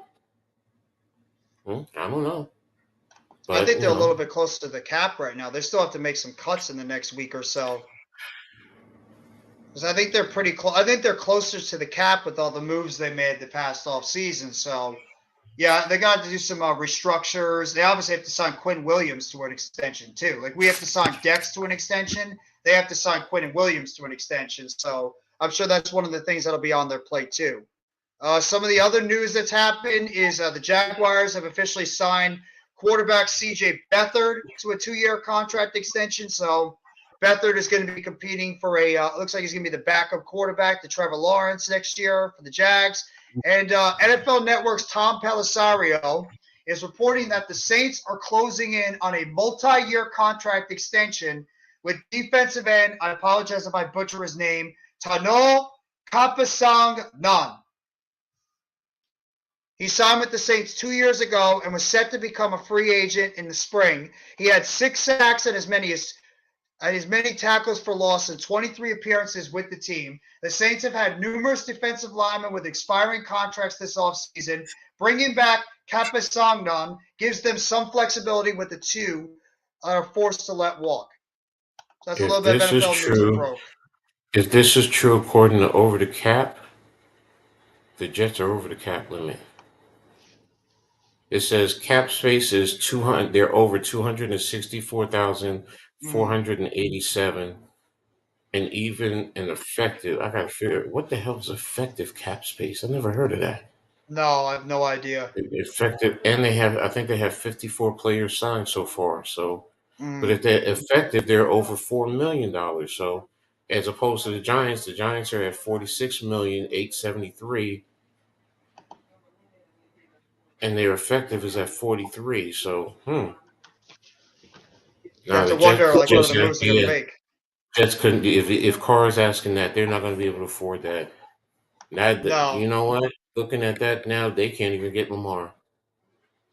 Well, it depends on the moves they make. It depends on the moves they make to try to see if they can free up some of that money.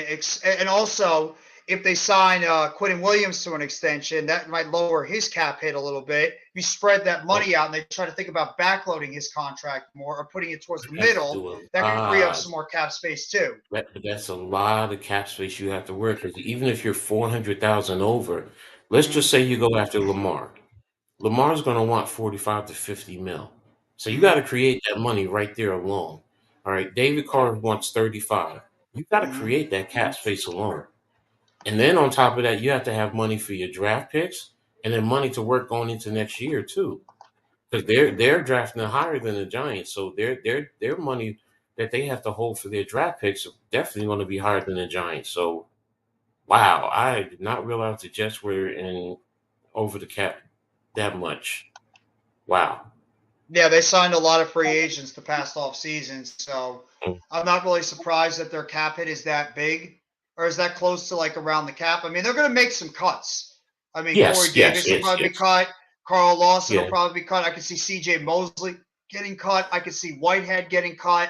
So they're going to free up a good amount of money just with cuts with those players. I don't know what the how much money they'll be saving depending on where they cut them. I don't know if some of these guys would save them more money if they designate them a post-June cut, like we're probably going to do with Kenny Golladay. But either way, like they're going to get money available.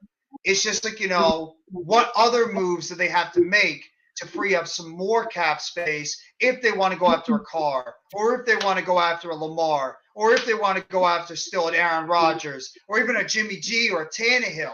So it's like they have to, like, this is what Joe Douglas gets paid the big bucks to do. He's going to have to go out there and find a way to maneuver the cap and get enough money available for his team to go out there and make some moves to improve his team, because their offensive line needs help too. They need to improve their offensive line. It's a mitigating disaster right now. So the Jets have their work to do, but Joe Douglas, he did a terrific job in the draft with the way he did last year and the past couple of drafts. Let's see what he can do and how he's going to work his magic in free agency to free up some more cap space for his team to operate and get some more players. That's just my opinion about that. I heard the Falcons have a lot of money available too. The Bears are going to have a dumpster amount of cap space available for them this offseason. The Bears, I would not be shocked I actually would not be shocked if the Bears become a pretty decent team next year. I could. They draft right and sign the right players. I think the Bears can do a quick turnaround in 2023, especially if I believe, which we believe, Justin Fields will be the quarterback in 2023. So I think the Bears can be one of those teams. If they play it right and they do it right, they can turn it around very quick.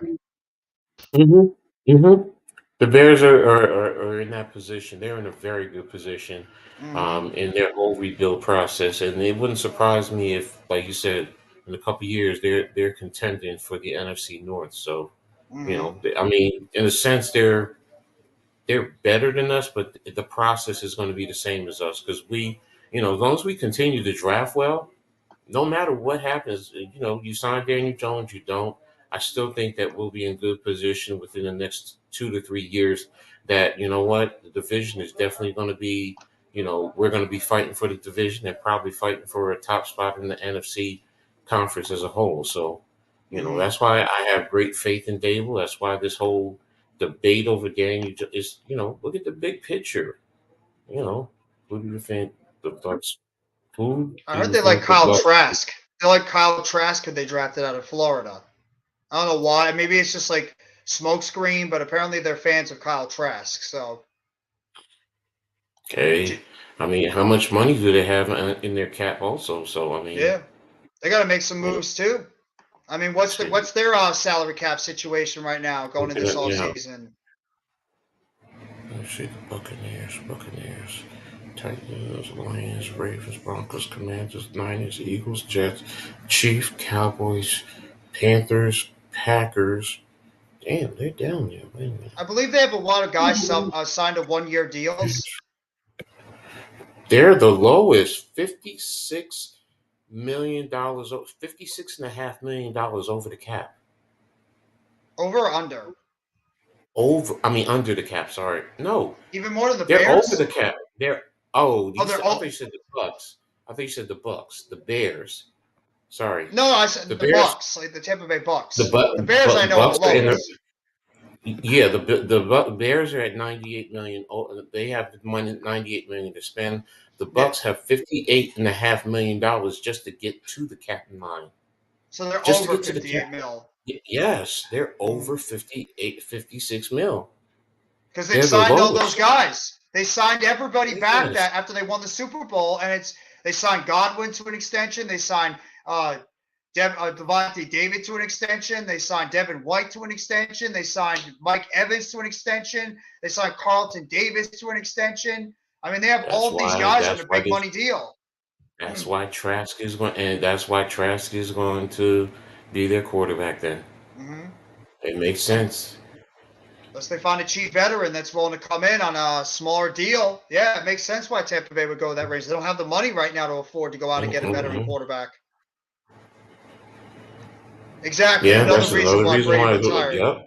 Yep. Good point. He knows Tampa Bay could go on a free fall in the NFC North. So I mean, we really don't know what's going to happen with Tampa Bay going into the 2023 season. I mean, is Trask ready? I don't think Kyle Trask is going to light up the world, but you never know. I mean, depending on who's their offensive coordinator over there in Tampa Bay? I know it's obviously not Leftwich anymore. Let me pull it up. Let me see. So they didn't hire one yet. I think they did.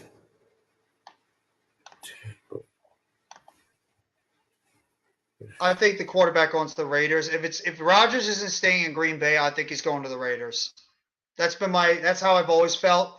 If Rodgers doesn't stay in Green Bay, I've always thought his number one destination is the Raiders. But if it's not that, Dave Canales. Is he with the system? I don't know. It says the Tampa Bay Buccaneers have fired Dave Canales as their offense coordinator in 2023. Wait, was he a college coach? I think he might have been a college coach. They might have hired from Auburn or something. I don't know if I read about it. Dave Canales. Was introduced to me to win. I'm looking at their site. It still don't give me a lot. I'll have to research who he is. Hold on. Copy. Dave Canales. Paste. No problem, Greg. Anytime, bro.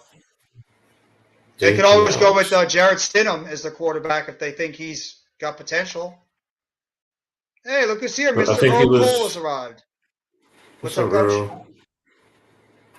He was an assistant coach with the Seahawks from 2010 to 2022. Okay.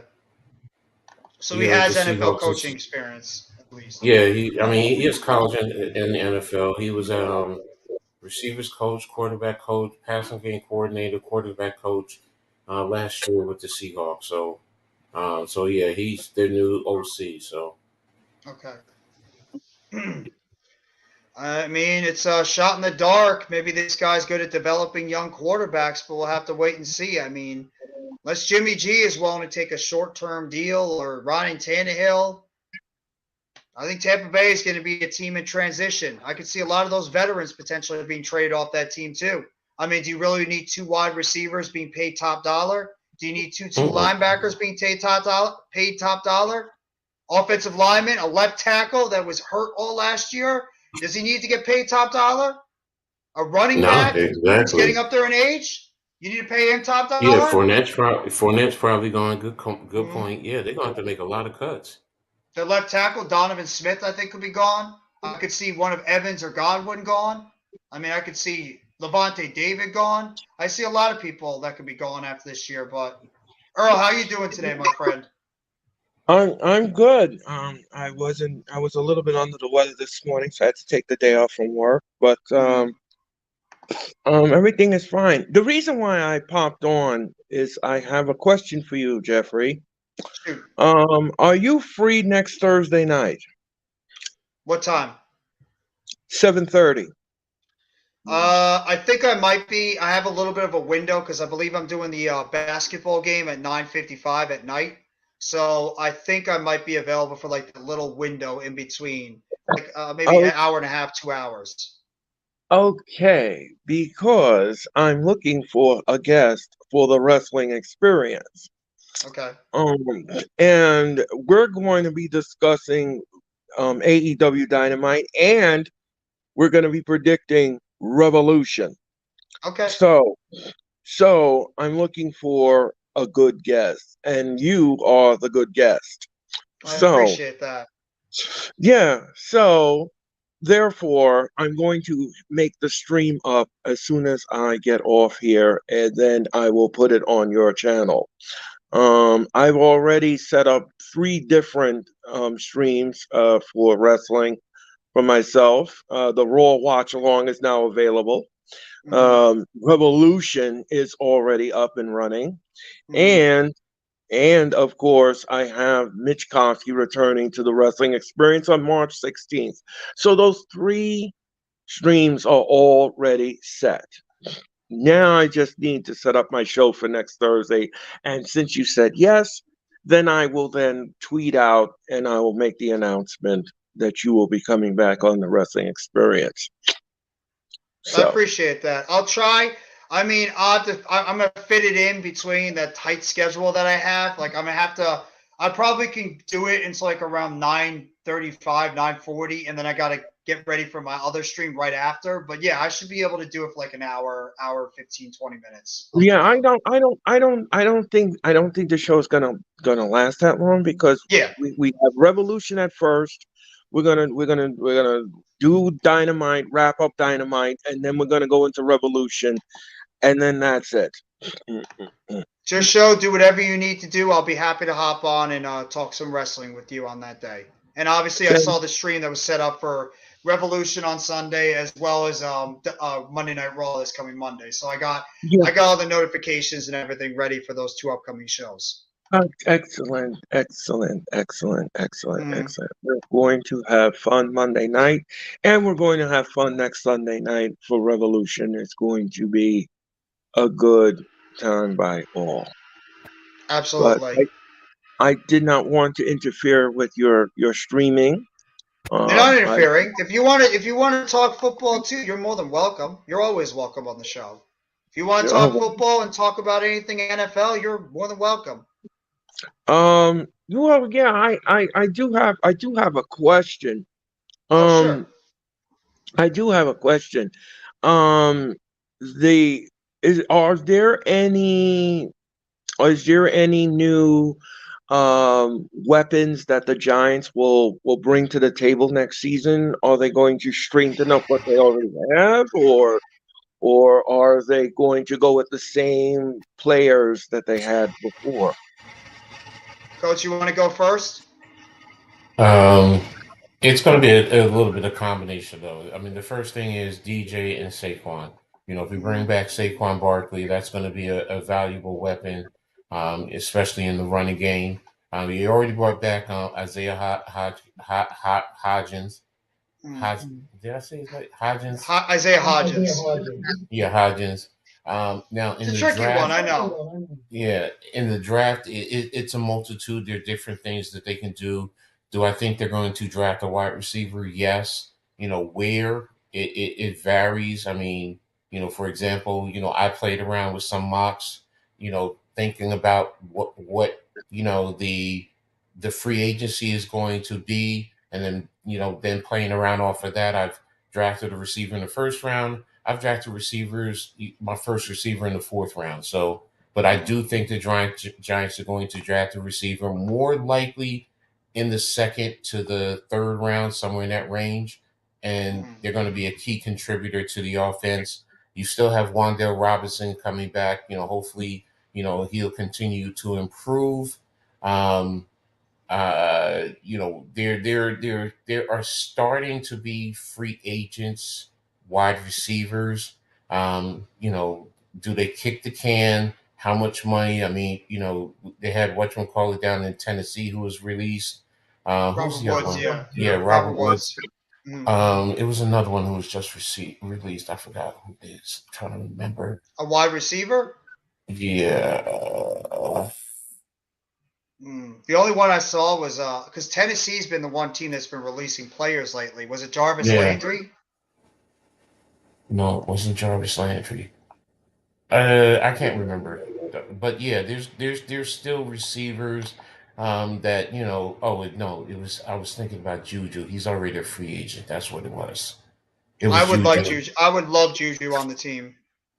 So I think you Juju know, would be an excellent addition. to answer your question, Earl, are they going to add pieces? Yes. Some of the returning ones, yes, but I do think that they're going to add, some key pieces. Oh, and I did do a mock draft where I drafted a tight end. Yeah. I did go over some tight ends, and there are some good ones. And it's not just Mike Mayer from Notre Dame. There are some good tight ends that you can get later in the draft who can contribute. There's a kid from Old Dominion, 6'8", 255. I think if you develop him, he's definitely going to be a good guy to have, along with what we already have. So, are the Giants going to Kid add pieces? Washington? Yes. I'm sorry? Washington out of Georgia? Isn't he a Yeah, junior coming Washington. out? Yeah, Washington. He's more the blocking back right now. They need to Okay. develop his. They need to develop his receiving. But the good thing about him with his receiving, he's a hand catcher, so he does snag the ball out of the air. He's 6'7", 270 pounds, so he's a big guy. He's very athletic. They've shown several highlights of him literally jumping over a defender. So that's good for a man that size to be able to get up over someone like that. And I'm not talking about guys diving at his leg. I mean literally jumping over them, almost at full height. So but he's probably one you get in the second round, probably early second round. And I don't think the Giants will get him, but again, you have the kid from Oregon State. He's a good one. But again, there's several good tight ends out there. But to add to the offense to help the offense grow. So and also running backs. Earlier we were talking about the kid from Tulane, Bijan Robinson. I don't think we're going to get. You got to run the running back from Texas A&M. And don't forget the big bruising back you can get late in the draft, probably in the 5th to the 7th round, out of Utah. I mean, the kid he's your inside run guy, and he'll move the chains. I mean, he's about 235 pounds, if I'm not mistaken. 6'2" ish, 6'3" ish. So they're good running backs. To add to what we already have. So. And if you bring back Matt Breida, that's another kid who definitely showed me something. And you can definitely there's players that the Giants going to bring back to add to the offense, and I definitely think the offense is going to be improved next year. And I'm going to answer this question real quickly. I'm going to be dead honest. We all know Sterling Shepard. The dude's coming off 2 years of being severely injured. And it sounds like that he is not ready to retire. I mean, unless it's just something changes this offseason where he's either getting no contract, nobody's interested in him, coming off an ACL tear after coming off an Achilles tear. I believe he's still trying to play in the NFL. I've already thrown out my scenario and why we could bring him back. And because he has no value on the market and you could just stash him on injury reserve and let him get better to 100%, let him stay a Giant. No point in a 30-year-old running wide receiver coming off 2 major injuries. I don't know why he'd want to go out there and test the market at this point in his career. He's better off just staying with the Giants on a reduced deal and trying to see what he can do. But I mean, he's not going to. I don't think he's going to retire yet. I think he still wants to play at least another year or two and see if he can. He doesn't want to go out with an injury like this. He wants to try to continue his career. He's not. He thinks he's not done, and I don't think he's done. It's just been bad luck for him. So we'll have to wait and see what's going to happen with number 3 on the Giants. I'd love to have him back. Still my favorite player on the team. Has been my favorite player on the team for years. But if he ends up going somewhere else, so be it. I'll still root for him either way. I've always been a big fan of Shep. Wait, is he not going to be on the Giants now? He's a free agent. They reworked his contract to have a void year in 2023. So he's right now a free agent. Oh, wow. Yeah, he would have been under contract. They still have a dead cap hit of, I believe, $4.3 million. So his contract is going to count on the books. So if they do sign him, it's going to be a totally different deal. So they'd have him on the books for 2 different contracts if they bring him back. Okay, I did not expect that. We should definitely draft a running back. It depends on what happens with Barkley. Would I just be surprised? Even if they we're bring going to back draft a Barkley? running back, I feel like. I think you guys definitely are. But go ahead, Earl. So if they honor the contract, and does that mean that he doesn't have to be in the draft, or he doesn't have to go to the draft if they honor the contract? For who? What was the gentleman's name you were mentioning before? Oh, you mean Sterling Shepard? He's been in the Sterling league. Shepard, yeah. He's been in the league since he's been in the league since 2016. He doesn't have to worry about the draft. He's just worried about his career continuing because he had he tore his Achilles tendon in 2021. Then he came back and he played for at least a couple of weeks, and then he got injured against Dallas in week 3, and he tore his ACL, which he missed the rest of the season. So he's a 30-year-old wide receiver, long-time Giant, longest tenured Giant, coming off 2 major injuries. And Joe Schoen reworked his contract in 2022 to even have him come back to play for the Giants last year. So he's going to have to accept a totally different deal on a very, very low minimum if he wants to be a Giant, which – for him, it actually might not be the worst thing. You stay with the team you've known your whole entire career. It's going to cost nothing against the cap. And he gets a chance to get better and rehabilitate, his knee with the organization he's only known his whole career. So we'll have to wait and see. But would you label him though damaged goods? Oh, yeah. And not play him on the field because aren't you taking a risk? Oh, he's damaged goods. Go ahead, Coach. It's a risk with any player. Yeah. Just to play the game itself, even if you're fully healthy, the one thing most fans don't realize, if you play the full season, even if you play the full season, you end the season hurt. No matter what, you have bruises, you have bumps, you have things that most fans don't know about. During the course of the season, players are filled with so much painkillers. It's unbelievable, man.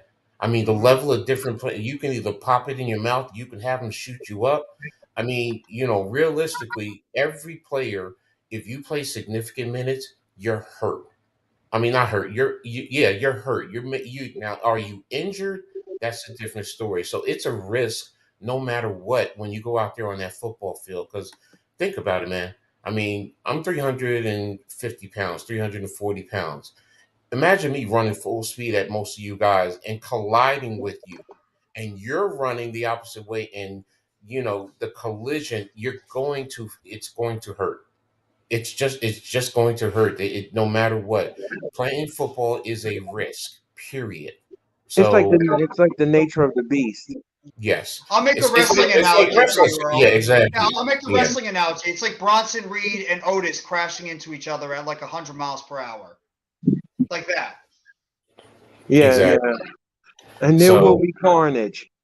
yes, Exactly. exactly. So Right. So you can't blame these guys if they're getting beaten up, banged up, having these injuries when you have like super athletes running into each other at like 20 miles per hour, colliding with each other with such force.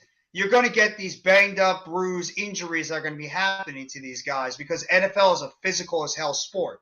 Exactly. No Met says it right here. No athlete is ever 100%. He's No, absolutely you 100% right. that's correct. I agree with that assessment.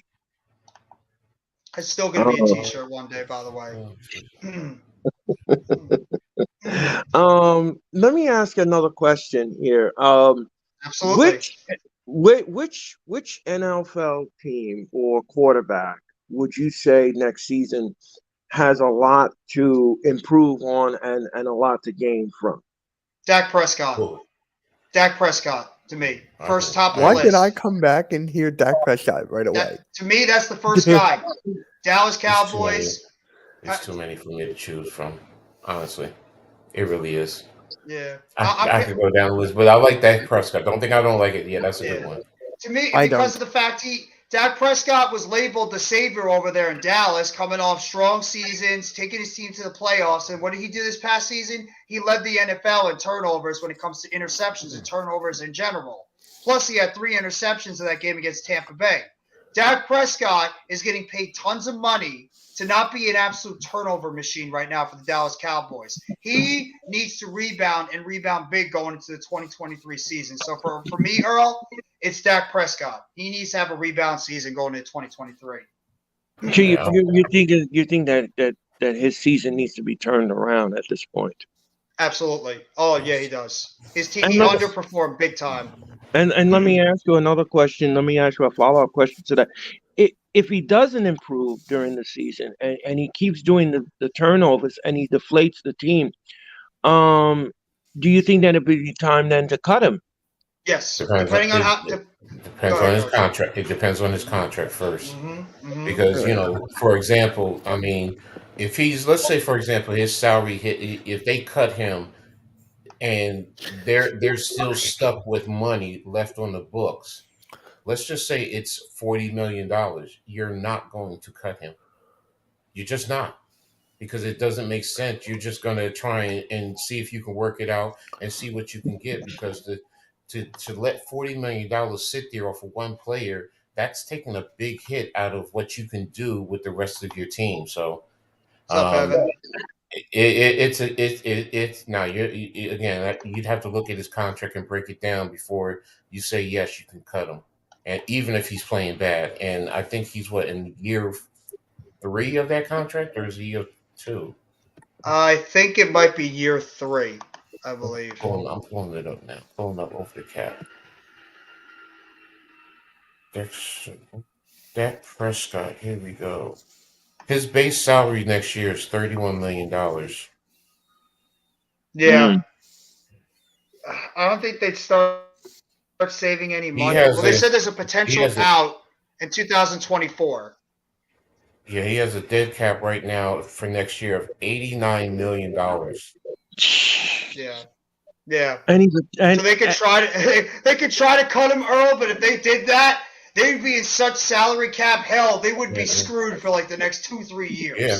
So in other words, then you're going to have somebody who could potentially cost you games by throwing football all over the place and interceptions and everything like that. But you're protected because of this cap. Well, he's protected. He's protected. Yeah, by that's the cap what I mean. Right Yeah, now. he's protected by the cap. The team would probably think about moving on for him. I mean, because that could be deflating, to be honest with you.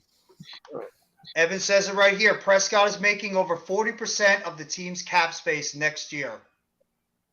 Yeah, he's not wrong. He makes almost 50%. Imagine this, Earl.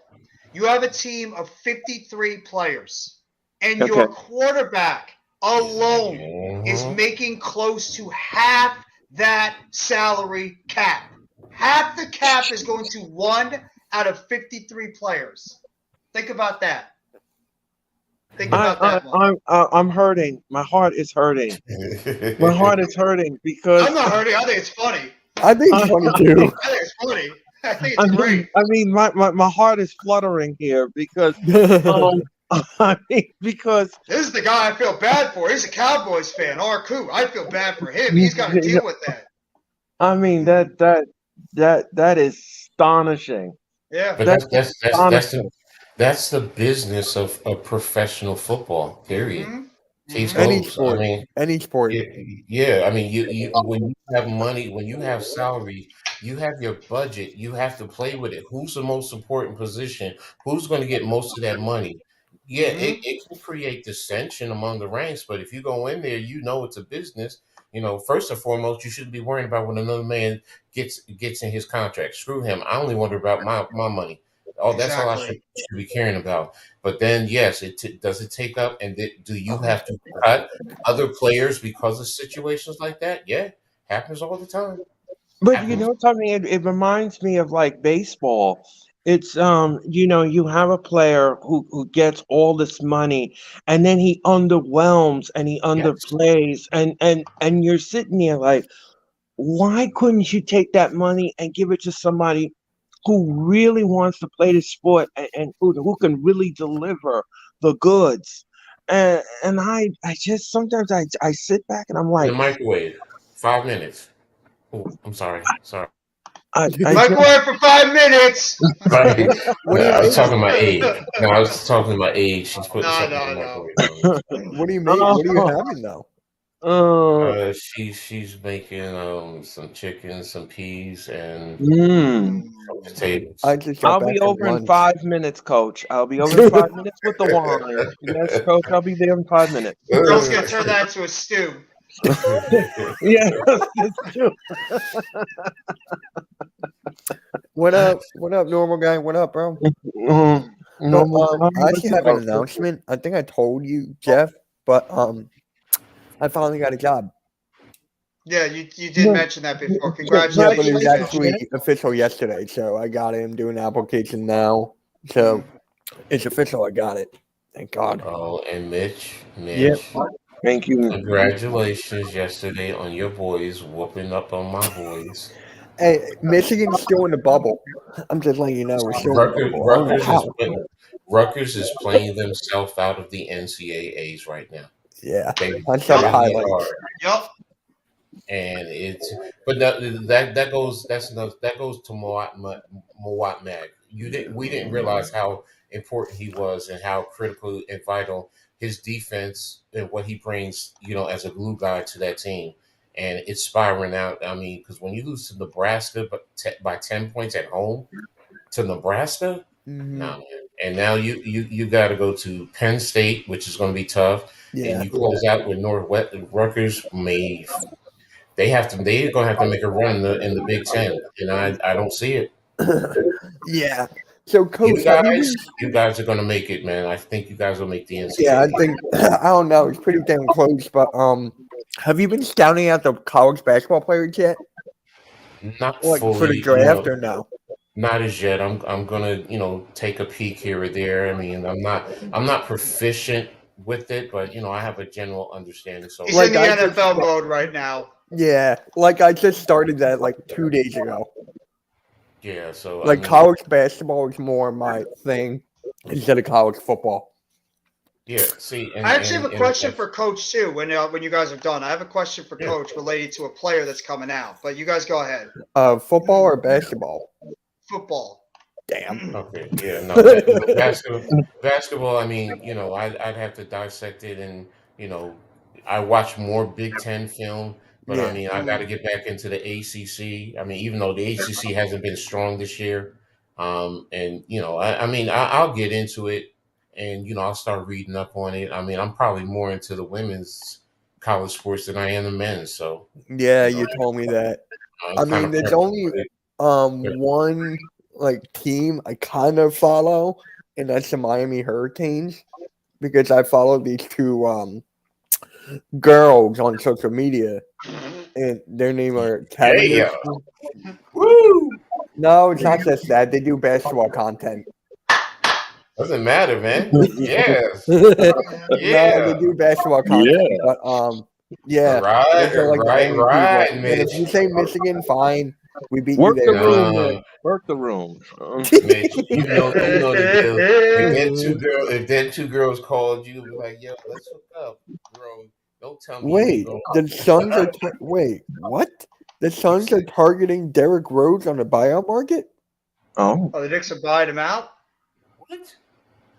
Why would they do that? It was reported by Chris Hayes. oh. I've not heard anything about the Knicks buying out Derrick Rose right now. I mean, no disrespect, he deserves it. He should have been, you know, he deserves to be Oh bought yeah, out and he's let right. him go. Let him go wherever he wants to go. So hey, if he can go to Phoenix, bro, more power to you, D Rose. You deserve it. Go chase that ring, bro, because it ain't happening in New York right now. I know we're playing well, but you ain't winning the ring with the Knicks right now. If he gets a ring, right? If Derrick Rose gets a ring, is he a Hall of Famer after that? I think he just misses out. I think he just comes up short. It's debatable. Yeah, it's debatable because he's had those injuries, and you know once he left Chicago. Really, where was he really dynamic and really that man? And he was it. He was just a role player. Even Cleveland, In Chicago, for the Bulls, before he got injured, he was like the guy. He was the youngest guy to win He's an MVP. MVP. Yeah. He was the youngest guy to win MVP. So it's just like it's no matter which way you look at it, it's like he hopped from team to team to team to team. But it's then- the injuries that hurt him more than Correct. anything from me. Correct. Yes. If it wasn't for the injuries, then even if he's going from team to team to team, if he's being that key contributor, D Rose is the Hall of Famer. But the injuries, I think, derailed him more than anything. Yeah. It's the ACL in the one knee, and I think it was a meniscus in the other that really messed him up. Mm-hmm. I Yeah. believe.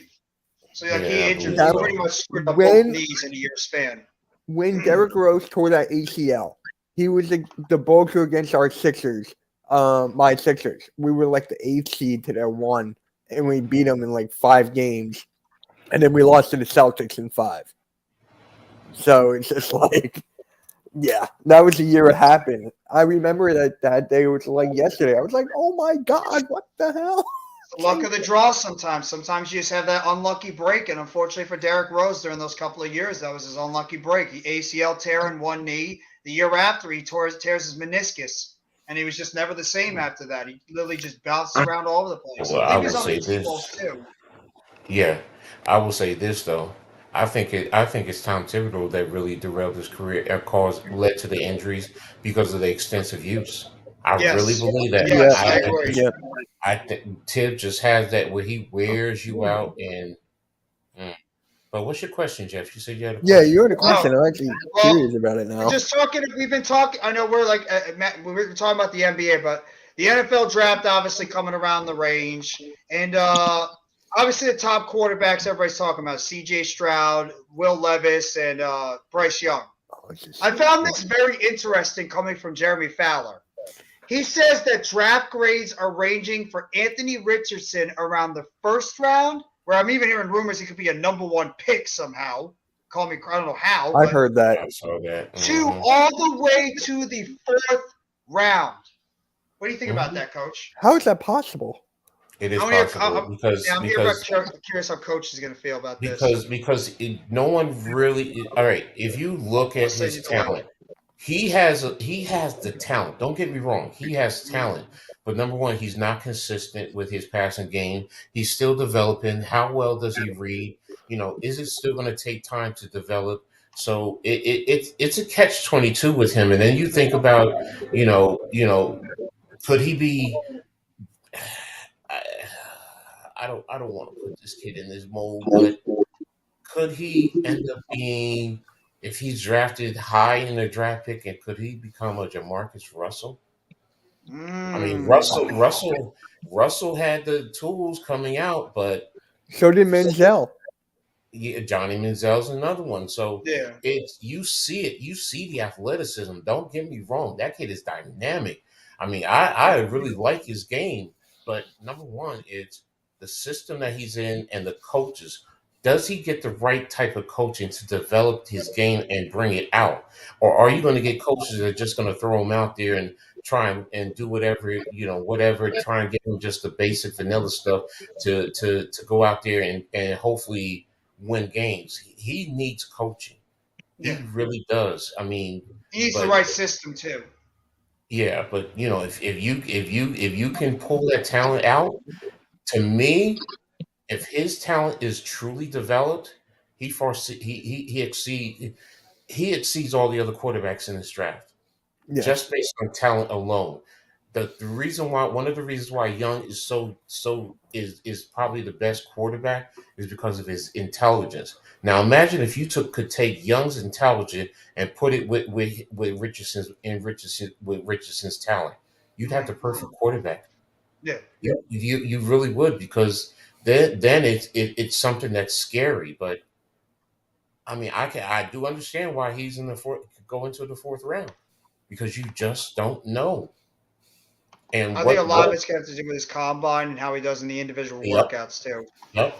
And the interviews. The biggest thing is going to be the interviews, because if he interviews well and teams fall in love with him, then you know what? He's going in the first. I think he's going in the first round. I think, during his private workouts and, to the combine, I think, once they see his arm strength, see him moving around, are they going to fall in love with him, i.e., Mr. Wilson with the Jets? Or, is his talent going to, take it to another level, and, he shows the intellect and the maturation and the ability to go out there and play the game. So same thing happened to Malik Willis, expected to go in the first, got drafted in the third. It's just a luck of the draw when it comes to the draft. Yes. I mean, I hate to say this. Is Randy showing here? Because I don't want to bring up Brady. Like, he was the 199th, and then he, potentially, yeah. But look, honestly, look at Brady when he was coming in. First of all, look at you. We've all seen the pictures. He did not look like a football player.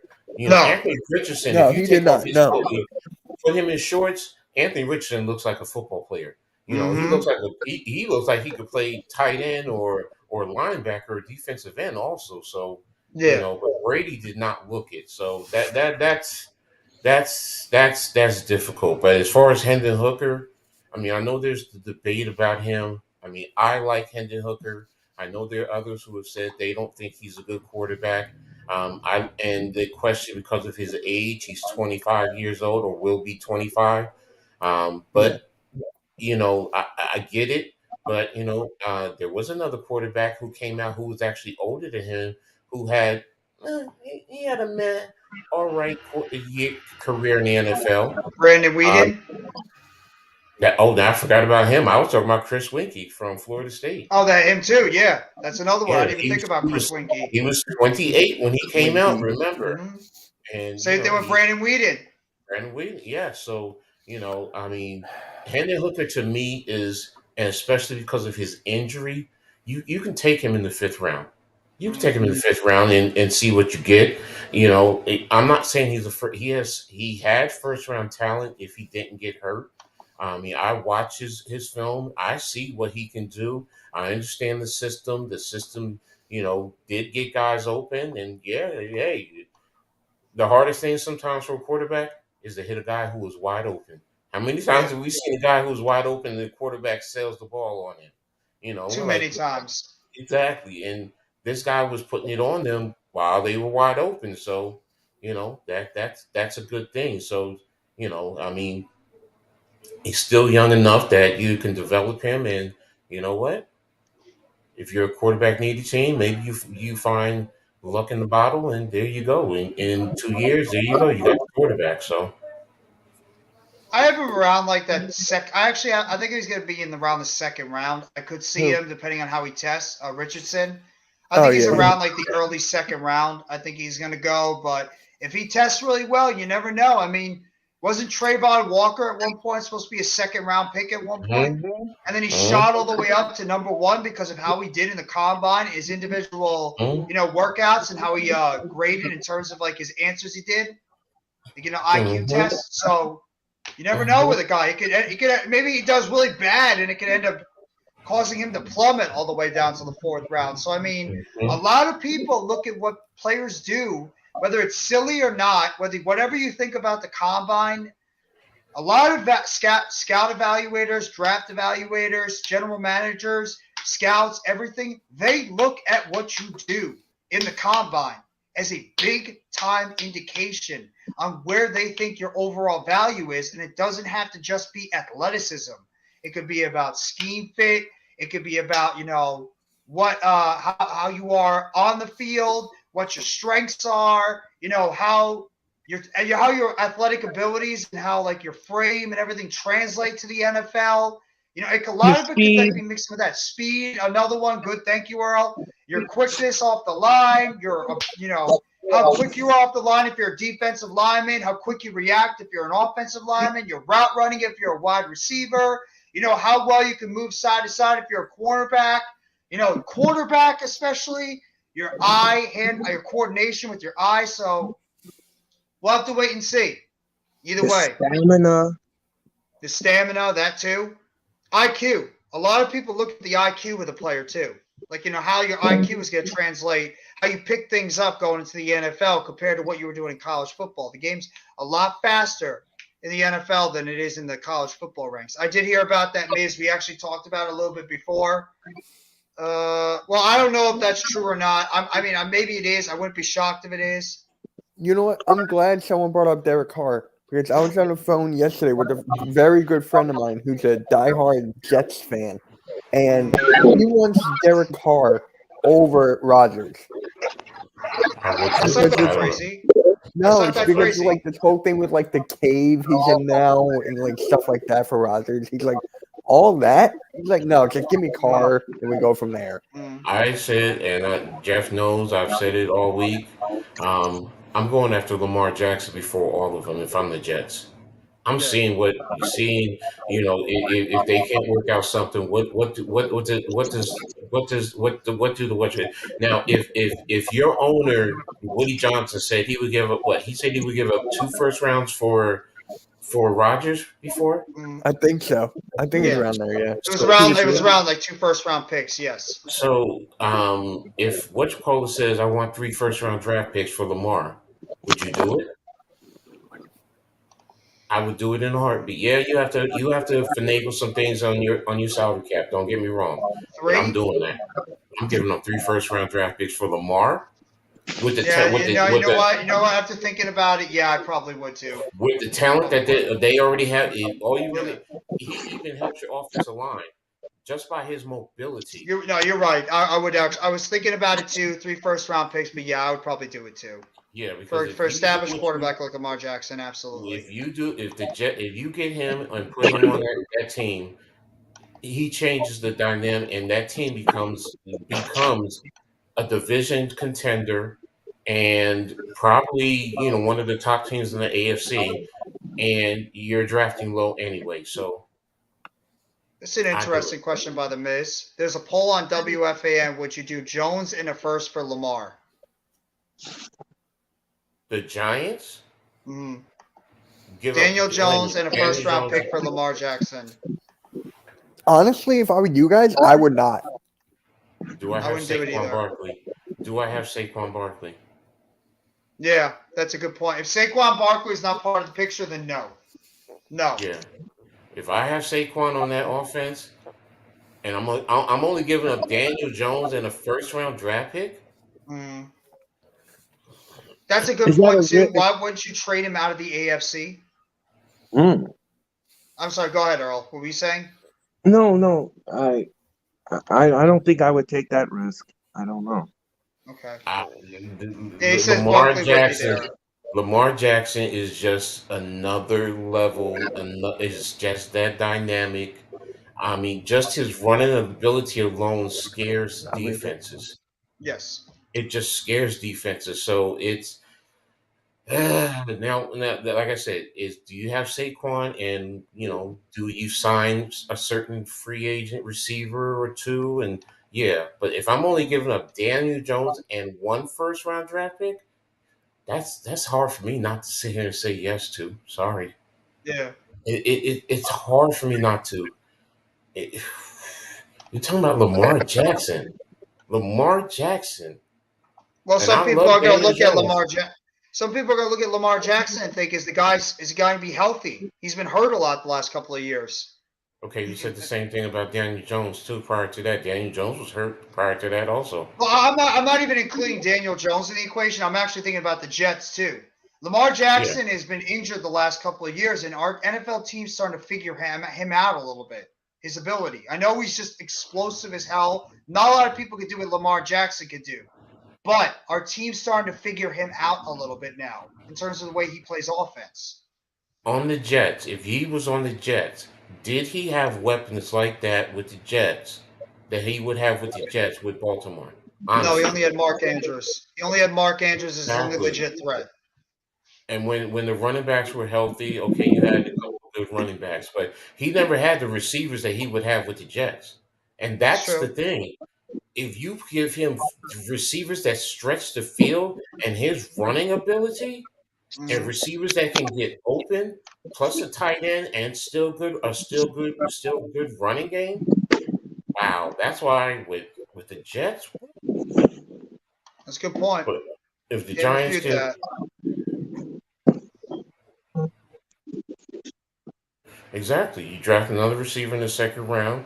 I mean, I'm not arguing with that. With the Giants, yeah, I said earlier you can get receivers in this draft. There are receivers, so I mean, that's why if I'm only giving up, if I said 3 first rounds with the Jacks, and I'm only saying Daniel Jones in the first round with right now, mm, it's hard for me not to. It's hard for me. It's hard for me not to take take Lamar, and I still have Barkley. Mm, I mean, yeah, if you really think, then I mean, if you think about that, if you can do all what Miz just said, then yeah, I mean, of course, anybody would be foolish not to take that. Do I think it's ever going to happen? Absolutely not. Daniel Jones is the oh, quarterback, whether people like it or not. yes, So yes, I mean, you're yes, going to have to yes. learn to deal with it. So Barkley, we'll see. Uh, Giants would gladly. Oh, by the way, there was another NFL transaction that just happened. The Lions have officially released defensive tackle Michael Brockers. So Brockers will be Mm, on the free agent market. The move saves at least $10 million against the cap for Detroit while incurring at least a $4 million cap hit. A former first-round pick, Brockers has spent all 9 years of his career with the Rams before being traded to the Lions in 2021, where he appeared in 16 games during the first season with Detroit, was made a healthy scratch for most of the 2022 season. He's a strong locker room presence with over a decade of experience. Brockers should be able to land a 1-year deal on the open market. Talk about defensive tackle depth, coach. What do you think about Michael Brockers? Would he be a good piece for the Giants? mm. I don't know how much he has left. That's the thing. I don't know how much he has left in terms of his overall play. That's a tricky one. Lamar needs Debo. Lamar under Debo would be next level offense. Good luck trying to figure that out. And Kafka. Don't forget about Kafka too. That is a good point. I mean, I like Lamar. I'm not like, a huge Lamar Jackson fan as I others was that. are, but he is a great quarterback. Take as much time as you need, Earl. He's I think he's a very good quarterback. I mean, I think some people overrate Lamar Jackson in terms of his overall ability, but I mean, would he be a difference maker on the Giants? Yeah, absolutely. Packers need to trade Rodgers and get assets back. I think they might end up keeping him. I think they're going to keep Rodgers. Now there's reports going around. Now there's reports going around that Rodgers might be going back to the Packers. So that whole situation about Aaron Rodgers potentially being traded, it sounds like that there might be a little bit of pushback now, and that Rodgers is thinking about remaining with the Packers going into 2023. So we'll have to wait and see. It's There's going to be a so lot of crazy news with floating Rodgers. around. It's so crazy with Rodgers right now. Oh, yeah. He doesn't know what the hell he wants. He wants one thing one day, and then he wants something else the next day. Rodgers is all over the place with like everything he wants. It's ridiculous. What's up, Raph? Hey, it's kind of like me. I don't want Orange Cassidy. Yeah, when I just come to I just figured it out. When it comes to NEW and Orange Cassidy, I'm gonna put my plan to put on T-shirt like said, I am part of the Orange Cassidy Haters Club, and I'm gonna buy one T-shirt for Earl, for Mitch, and I don't know, Jeff, if you like the idea for putting a I T-shirt. like Orange Cassidy, so There's three against one. There's three against one. There's No, Earl likes Orange Cassidy. He does. Earl likes Orange Cassidy too. Coach doesn't give a damn. Okay. Coach doesn't give it two shits. Yep. No, but Raph, since What? you're here, Mr. What are you Raphael, talking about? we're Cassidy, talking about a wrestler. wrestler named Orange Cassidy. Oh, I thought you were talking about some orange I mean, chicken or something. No. You ain't saying anything bad about Orange Chicken. Orange Chicken's good shit. I like orange chicken. Oh, it's like an Mhm. Asian food. I like orange chicken. I remember the Mhm. last time that I was cooking like rice and of course orange chicken. I was like, wow, this is amazing. And get So the I right just- female. All right. Get the right female with that too. It'll be a great event. I agree. No mess, no nets, no jets. I do agree. He wants attention. Aaron Rodgers always needs his attention. It makes him happy. Doesn't every quarterback in the NFL want his attention? Not like Aaron Rodgers. Happy, Okay. happy, joy, joy. Really happy, Oh happy, my joy. God. Happy, Happy, happy, joy, joy. Happy, happy, joy, joy, joy. joy. Happy, happy, joy, Happy, happy, happy, happy, joy. Da da da da da. I miss that show. Okay, kids. Okay. It's time to sing the happy, happy, joy, joy song. You idiot! You idiot! Happy, happy, happy. Where are we going? We really lost it, man. We lost it today. Jeff. Happy, happy. Hey, that's our youth. Let's just be real. That is our youth. We grew up listening to that show. Oh, Red!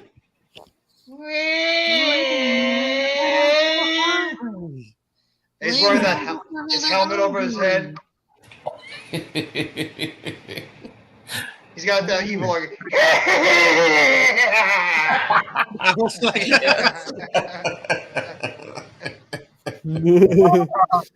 Hey, we can talk about that or SpongeBob.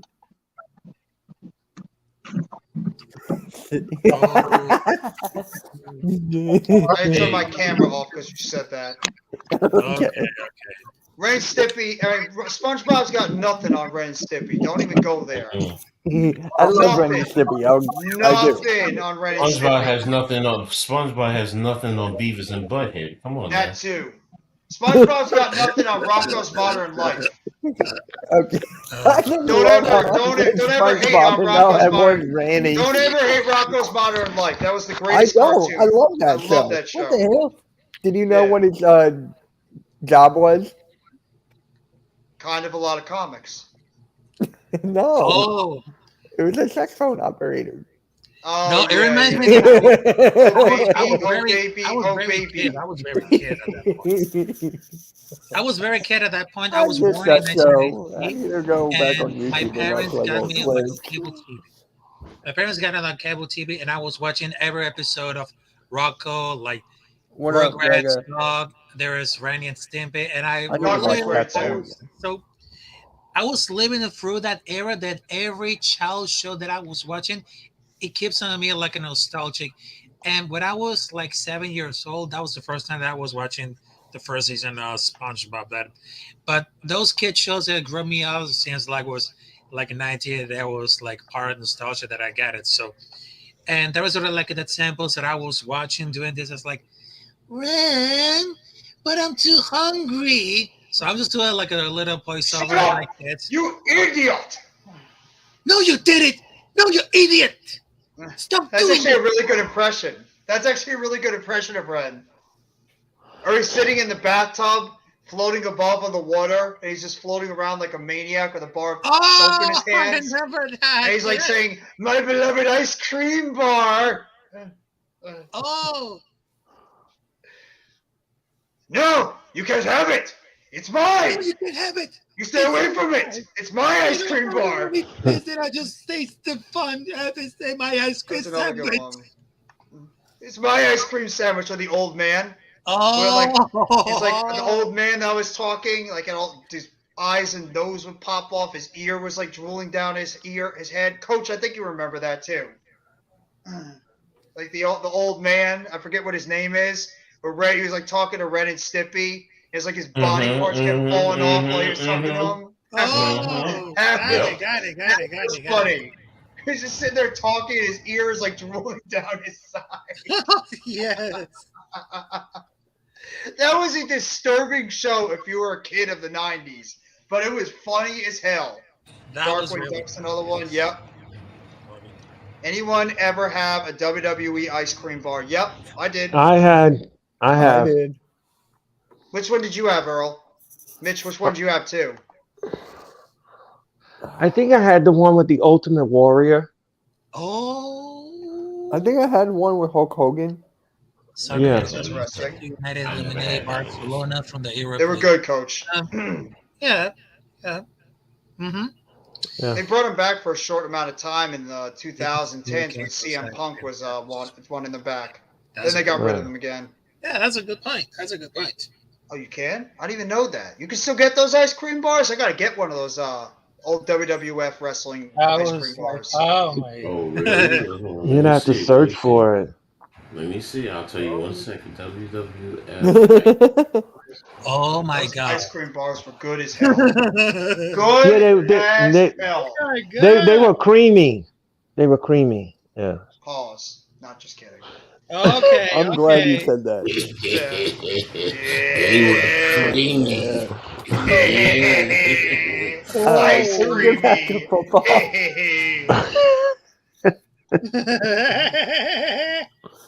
You guys. Viewer crack me up. discretion is advised. No, it says the WWF Superstar ice cream bars were discontinued in 2008. Oh. Okay. All right. Wait, hold on a sec. Didn't they bring him back though? Wait, hold I on mean, one sec. I Jeff, just did a Google search. That's all I did. Oh, okay. Jeff, did you say viewer discretion is advised? What are you doing? Did you say it? Yeah, I did. This video contains gratuitous use of profanity and uncomfortable pauses to compensate for lack of professionalism and original thought. Viewer discretion advised. Wait, what the hell was that thing that flashed at the end? You guys saw that, right? What was that? Is I it know. flowers or something? It's unicorns. Mm. I found that on YouTube. I downloaded it. Oh my god. AK wanted it. AK wanted it, not me. Mitch, Yeah. That's true. Yeah. do I have to get Philly halftime on here? Did you know what? Call you the you know what? Just call me it. I don't give a damn. No, I'm not saying it. No. I'm Why? not saying it. Because that's Philly halftime's gimmick. That's not his gimmick. What the hell? Apparently, Mitch was being a negative Nancy last night during the game. And that's apparently Okay, his new so- nickname thanks to Philly halftime. Because the Sixers were playing so bad in the first, I thought they lost. And they came back after winning. Thank you, No Mets. After being down 17 You points. can still to get Memphis them. I'm Grizzlies. looking at them now. Yeah, it was actually kind of funny. I don't know why maybe it was like immature humor. I was just laughing all the time. He kept saying negative Nancy. I don't know Yeah, why. but you know what he said though? He said 1-0-10. He said one. Oh, I know. I picked that up too. He said 1-0-10.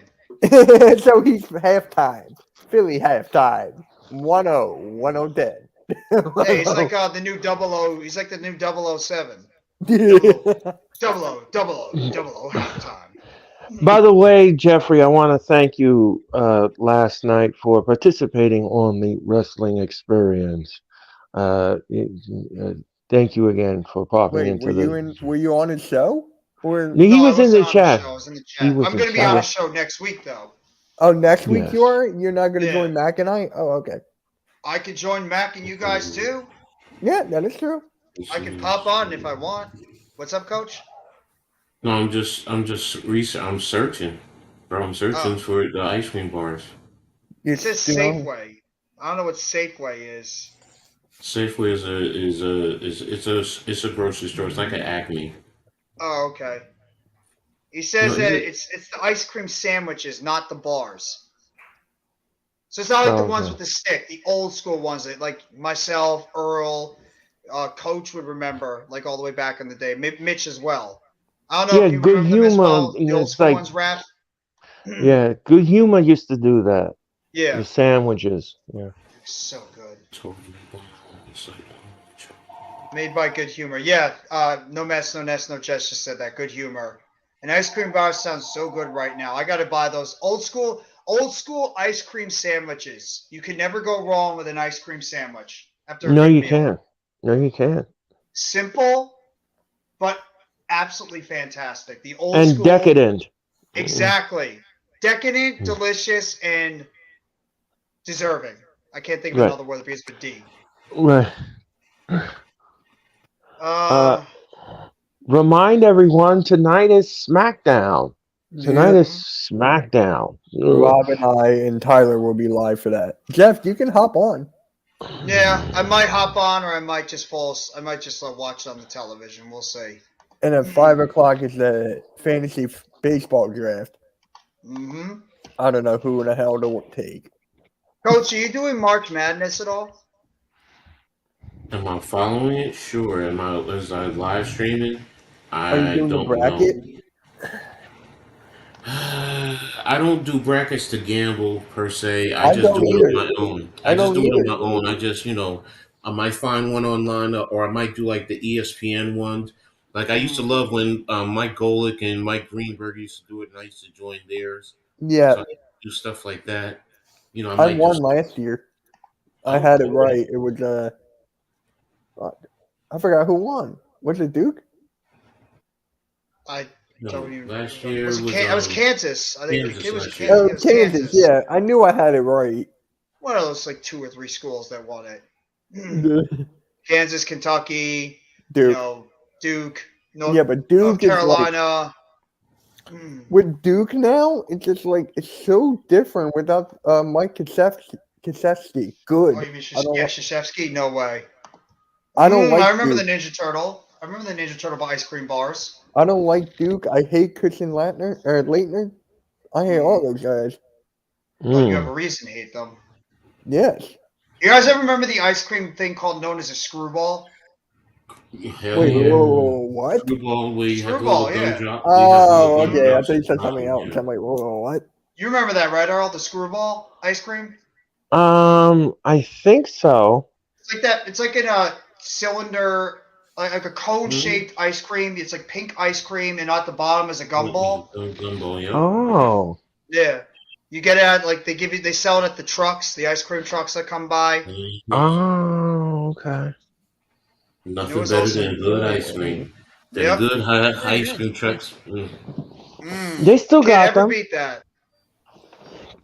Yeah, they're still roaming around all over the place. I mean, I don't know where if it's by Brooklyn as much, like in New York, but there's not really a lot going on in New Jersey. But Yeah, they have in the summertime the Good Humor trucks come out here in Brooklyn and the 5 boroughs, and they do park in various places where people want to hang out, like in the park or something like that.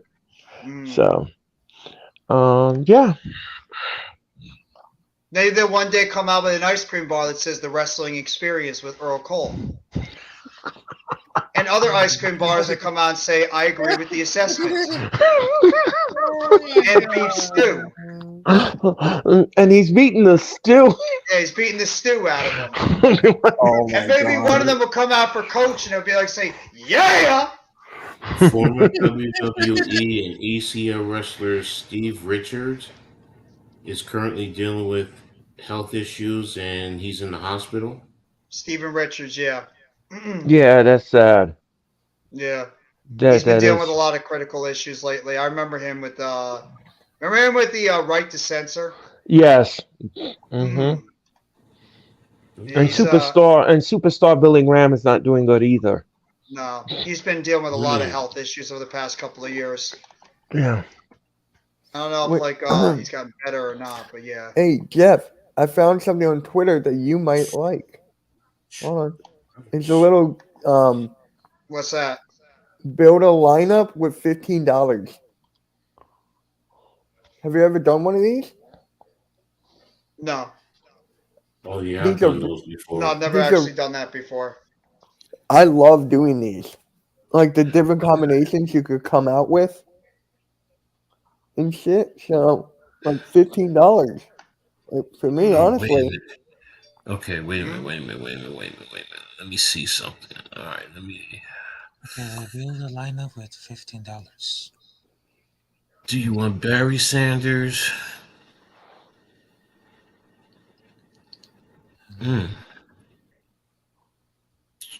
Joe Flacco, $1. Jalen Sproles on the Eagles $1. Roddy White. Doug Todd Baldwin. Heath. He's more than $1.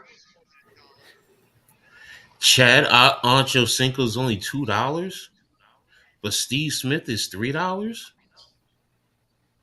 Wow. Smith was better than Ocho Cinco. Oh, I thought they were about even. I think they were even. I think Smith had the longer career. That's why. All right. So for me, it depends on who you want to build your team around. Like if you want to go for the started quarterback right away, or if you want to go for like one of those playmakers, and then 8.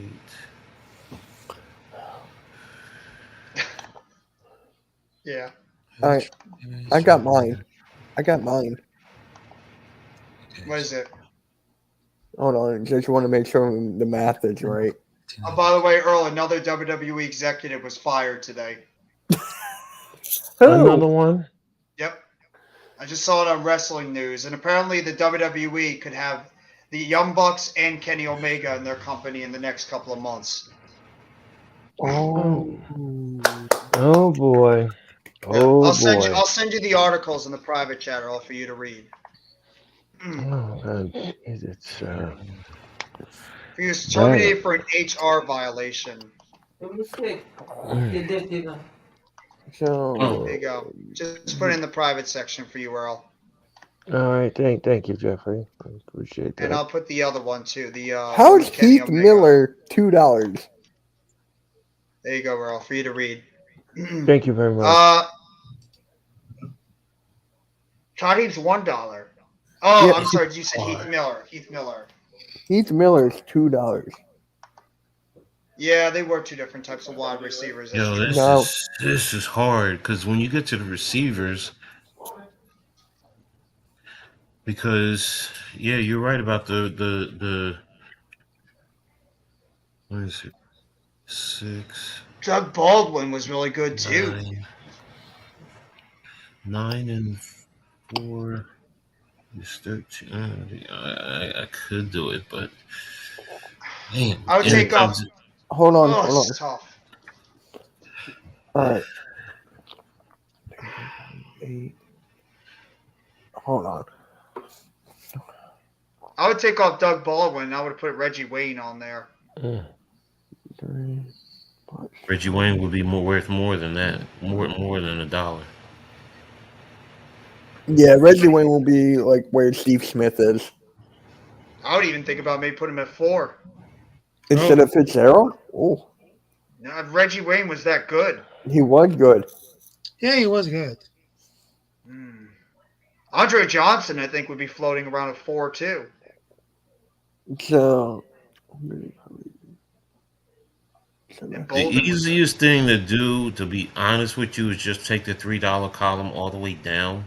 right, I was thinking that earlier, but that's just like It's but then when I look at Randy Moss and it's like and Barry Sand, I'm just like Barry Sanders, damn. Oh my gosh. Barry Sanders. But Barry Sanders was in a running era, so it's kind of there. Thurman Thomas could run and catch the ball, so he was like on that borderline. So it's like Kurt Warner, can pass the rock. So Steve McNair is another one who was always underrated. I love Steve McNair as a quarterback. So Love it's Steve it's McNair. it's so you look at it like, do you want Randy Moss? Do you want Jerry Rice? Because that's going to cost you somewhere on the back end. This is why I love these because it makes you think. Honestly, I would take the wide receivers that are $1 or $2 because they were really good.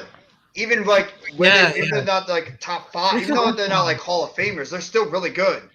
Roddy White was really good in that stretch of his career. I'm not. Yeah. We're not saying. Same thing I'm with not Doug saying. We're Baldwin. not saying they're not bad. No, I know, but like I would go if I really wanted Barry Sanders and like say an Aaron Rodgers. I would spend $9 and I would go for like the wide receivers as like $1 or $2 because So they'd let's still be see. great. If you go for Rodgers, that's 4. Sanders, that's 5, so that's That's 9. $9. And then you go Roddy White, that's 11. Doug Baldwin, that's 12. Then you can do Greg Roddy Olsen White for is 13. 10. Roddy White would be 10, yeah. Yeah, you're doing White and Baldwin. That's $11 to 2 of them. Yeah. Yep. But now that leaves you $4. So are you taking Jason Witten as your Or- tight end? Yeah, I could. Witten was good too. I would never pick a Cowboy. That's just me. Look, bro. So in my opinion, I get it. Okay. I'm kidding. He was a great player. I'm kidding. No. Pain in the ass. Pain in the ass. Go ahead, Raph. Okay, so I'm gonna put because I'm gonna line up with $50. So I would put Kurt Warner at $3. So I would put I don't know what's really hard. So I would put Barry Sanders. That's under $8. Okay. I would put Jaquan Baldwin for $2, and that's called 10. And then I would choose. Oh, Doug Baldwin is $1. Yeah. No, he said Baldwin or Bolden? Anquan Bolden. Jaquan Baldwin, yes. Oh, Anquan Bolden. Okay, my bad. Yep. So I got Kurt Warner at $3, Barry Sanders at 5, which makes 8. Then Jaquan Barkley makes 10. Also, I just had Stephen Smith at 3, and then Heath Miller. So that completes on $15. That's not bad either. That's not bad. Okay. Yeah, Heath Miller was good too. That's good. That's a good job, Raph. That's a good job. The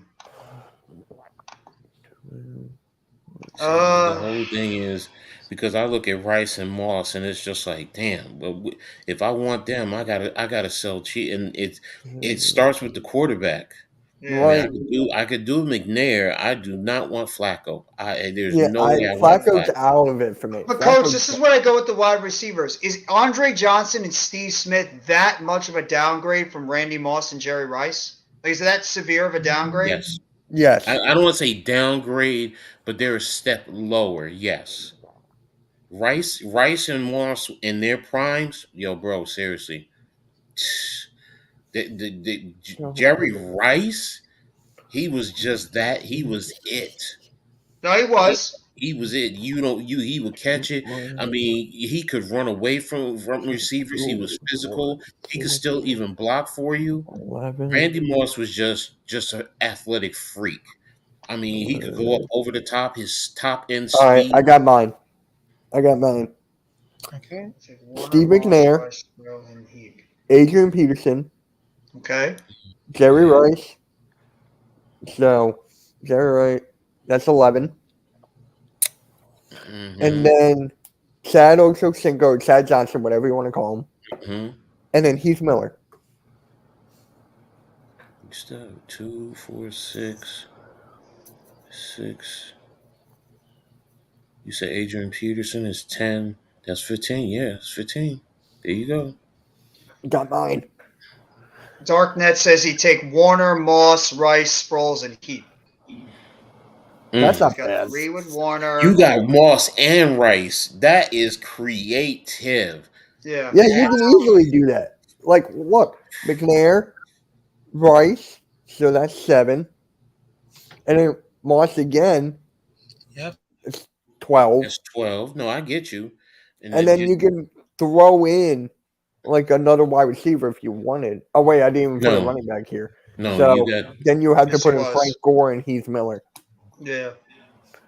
for that. Yeah. Who's the third one on the list?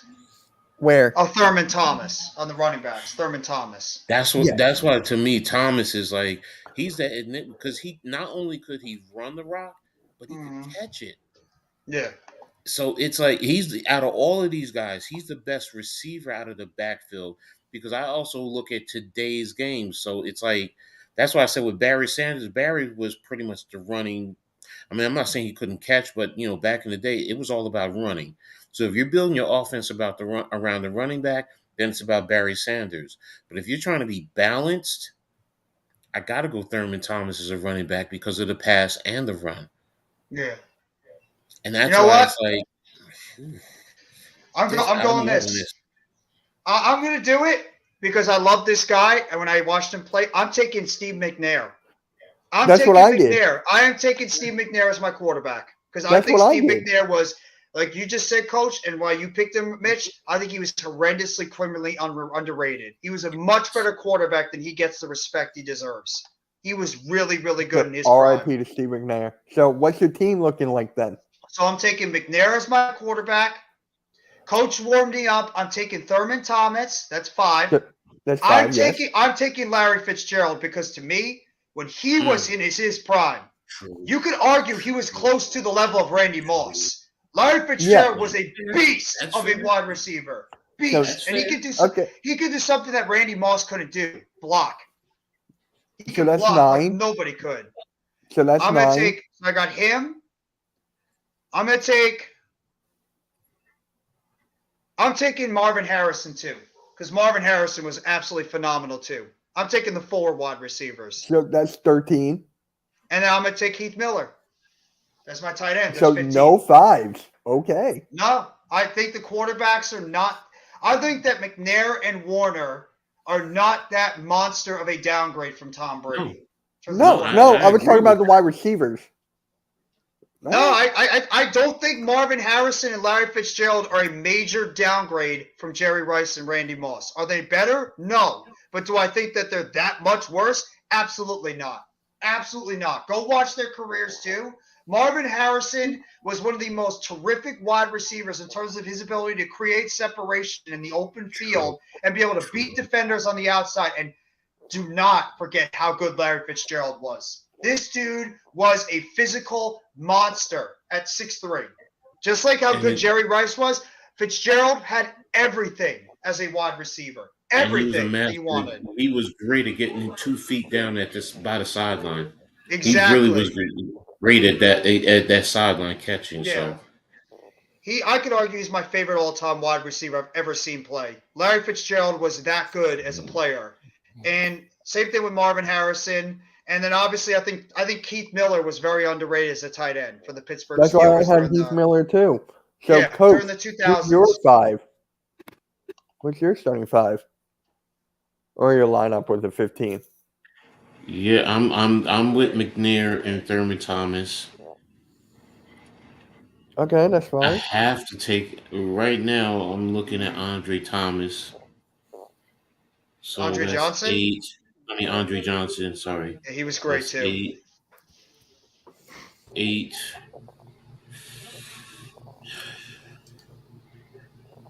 Are you gonna go with Moss? I'm looking at Jason Witten. That's giving me 12, and I'll stay with Steve Smith. Okay. Who'd you tight end? He went with Witten. I went Oh, with okay. Witten. I'm sorry. I didn't hear it. No, because let me just double check. 4, 7, 10, 13, 15. Yep. Yeah, he did. Fitzgerald only got 1 shot at a Super Bowl, but he was loyal to Arizona. So I appreciate that. And he was the definition of the anti-diva wide receiver. Anti-diva wide receiver was Larry Fitzgerald. It's another thing. You know what? I'm dropping Witten. I'm going Greg Olsen, and I'm going Larry Fitzgerald. People forget how good Fitz was. They do. They forget how good Fitz was in his prime. And Greg Olsen wasn't no slouch either, too. No. So I have to respect that. Hell, I was even thinking about taking Anquan Bolden. Remember how good Anquan Bolden was at the beginning of his career? The dude was at one point set the record for the most receptions and yardage for a rookie in the NFL ever in the NFL. Him and Fitzgerald with that combination at wide receiver, and then you threw in a guy like Steve Breston. How good those three were! My God, no wonder the Arizona team was so tough to stop. Wow. And their running back wasn't bad too. I forget his name though, but he was not bad as well.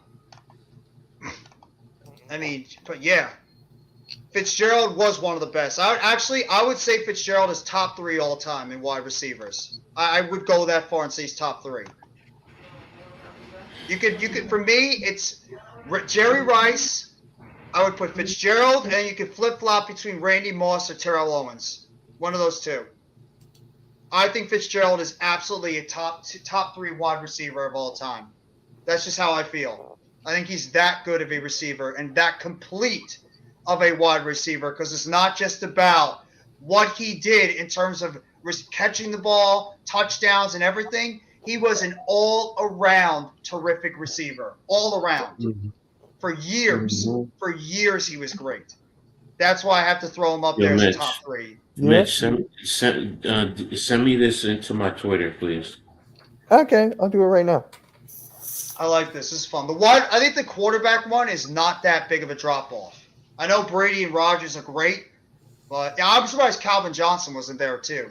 Darknet just said it too. But he said Larry not better than Calvin. I disagree. Wait a minute. Calvin Johnson was just as equally as good as all those receivers that we're talking about. The one thing that he got over all of them is he has that size, because he was 6'5", 230. Yeah, he was He was pretty much like a tight end playing a wide receiver. All right, there you go, Cokes. It's in your Twitter. Yeah, I'm gonna put this on my Twitter page. I'd still take Fitz over Calvin because Fitz did it for a longer period of time than Calvin did. Hey, if you go on Google, there's a whole spreadsheet of these. Yeah. If you go on Google and just go $15 budget NFL. Okay. I think honestly the wide receiver position is the toughest one out of all of them. Oh yeah. Here, you want me to look up another one? The toughest. I think it's the toughest one out of all of them. Gregor says hi, Raph. Hello, John. Hello. That's tough, man. That's a good one. Mm-hmm. It is. I got a lot of them right now. You haven't include Rod Smith, Torrey Holt, Isaac Bruce. You didn't include Jimmy Smith. I might actually make a video on this. Keenan McCardell. Like, you're talking about some other great receivers during that time period. I'm not even talking about guys from like the Art Monk, another one. Mm-hmm. Art Monk. All from the Lynn Swan, John Stallworth. John Stallworth. Yep. They played in a different era. It's a different era, so I get it. I mean, you got Branch with the Raiders. What's his name? Tim Brown. Oh yeah, Tim Brown. The other, no, he was the Sticker King, so I can't put him on there, even though he was Herman Moore. That was another one. Herman Moore was great in his day. Yeah, got short by the concussions. Yeah. Chris Carter. How can we forget about Chris Carter? Oh, damn. Yeah. Forgot about Chris Carter, how good he was. Wow. There's a lot of great I'd say the sweet spot of phenomenal receivers was in the 80s to the 2000s. That was like that sweet spot of like phenomenal wide receivers. We got some good ones now, but that was Hall of Fame riddled with wide receivers. Damn, even though Amani Toomer wasn't that bad. Well, I found another one if you guys want to do it. Go for it. All right, give me a sec. I do this all the time. Sometimes they pop up and I see it and I'll do them. I'll play a little bit. Wait, but I is really that the don't. Same one? No, nope. I've done a lot of NBA ones. Oh, the NBA ones are more fun for me, but this is a football show. See, the running back just got tougher. Just looking at the quarterback even got tougher too. Oh shit! This is tougher. The quarterback and running back alone is tough. Shit.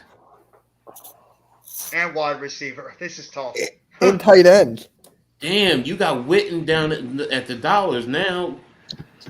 I'd probably put him at 5 because I think the other 4 are better than him. Oh my God. Here we go. Here we go. The quarterback one is Now, tough. see, you got Calvin Johnson in here. Yeah, and you got Julio Jones too, D. and Hops. Antonio Brown. And you got T.O. in here. Yeah, you got T.O. Chris as well. Carter, Don Hudson.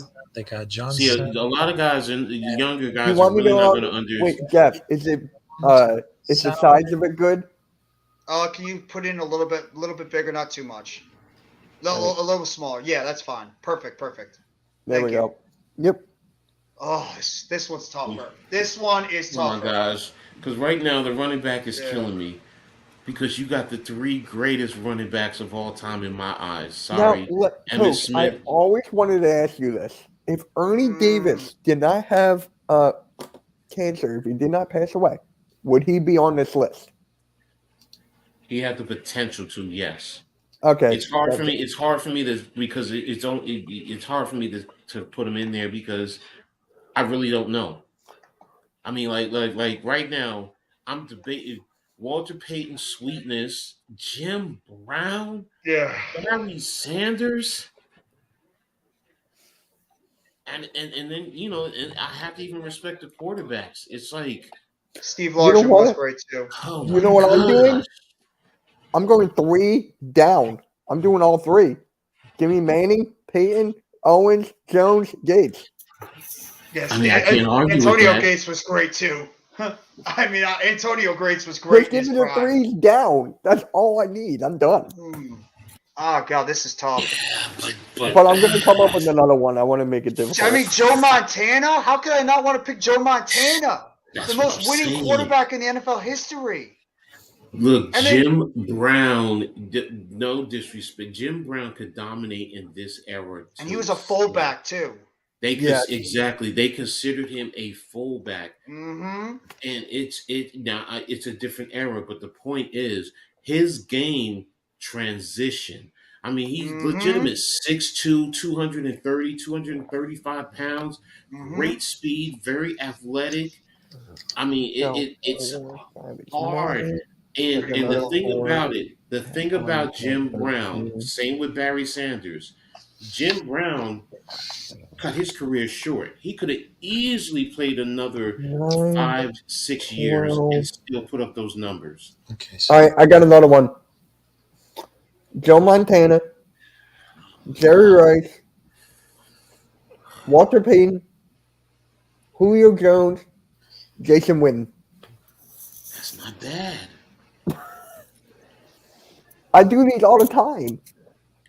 Look, I'm even sitting here saying Dan Marino at $1. Dan Marino with that quick release, Yeah. accuracy. And Breeze too. He's not a $2 quarterback. Breeze as well is better than a But $2 based off quarterback. of this, I get it. But based off of this, it's like I could easily take Dan Marino and build up my whatchamacallit. Yeah. Okay. I might have got another one. I might go with 2 or No, 3. Or You 3 or gotta 4 send or me. 5. You gotta send me this one too, bro. I got you. I might take 4 or 5 when it comes to quarterback. 'Cause, I love mean, doing these I because it makes take you shit. think. There is really no wrong way. Even Antonio Brown, when he was with the Steelers, he was a beast. Oh, he Come on, was man. all-time great. It's like, yo, I mean, there really isn't. The dude was putting up 1,500 Now, yards look, every look. season and 100-plus catches. Right. Antonio Most Brown. most people will not pick Don Hudson, but Hudson, during his time, was an elite wide receiver. Mm-hmm. It's just that most don't know him, and it's a different era because of the way the passing game was back then. So it's Okay. Oh my gosh. I think I got another one. I think. I'm not doing this one. I can't. Dan Marino, Okay. Barry Sanders, that's 6. Oh yes. T.O., that's 9. Larry Fitzgerald, that's 14. And then Jason Witten again. No. Wait a minute. That's 9. Okay, and so- not gonna get 14 and Witten. Yeah. No, you're right. Yep. Okay, so I got I do these all the because time. I got 15 complete. So Go I got for it. Joe Montana, So I got Okay. Jerry Rice, I got Hopkins, Gates, Ooh. and Carter. Carter. Chris Oh, Carter. I like that. Okay. You don't have to Um, use. You don't have to use every position. That's the thing. Like, Yeah. well, running back is like a definite, but you can use like 3 of the wide receivers and wide receiver 2. Like, let's say for example, I got Peyton Manning, No. right? That's 3. Then you Yeah. go. I'm gonna go Walter Payton again because why not? So that's 6. Yeah, it's And then I'm gonna go Fitzgerald. I don't remember if he did. That's 11. that's 11. And then, so I'll go Jerry Jones. No, You say Yeah, Jerry Jerry- Jones? I was about to say Jerry Jones. That was a texting great linebacker back in my day. Julio Jones and then Jason Wynn Okay. again. Uh, You don't have to go like 1-1-1-1-1. You can go like Payne Manning, Jerry Rice, Barry Sanders. You can mix it up. I'll try mine out. I'm going Dan Marino because Dan Marino is not a $1 quarterback. I get it. It's just a list. I know, Yeah, but we get it. I'm going Marino.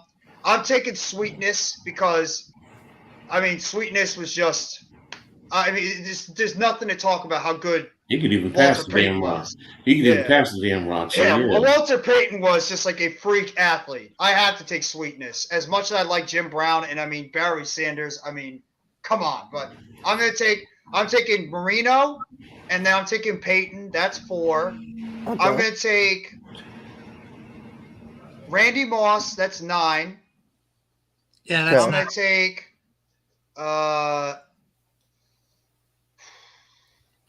Calvin Johnson, 14, or Calvin Johnson, 13. No, hold on a minute. That's 13. That's 13. Yeah, he's good. Then he's taking 13, Sharp. and I'm gonna He's take good. Shannon. I'm gonna take Shannon Sharp as my tight end because Shannon Sharp was a beast with the Okay, Ravens and the okay. Broncos. Char Jones. There you I go.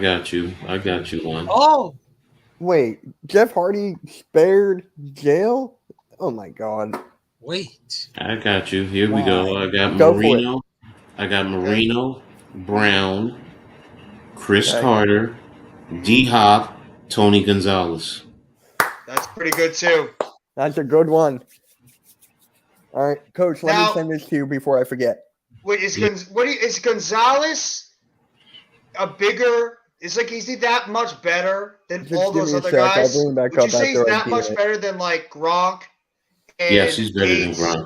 He's better than Gronk by far, yes.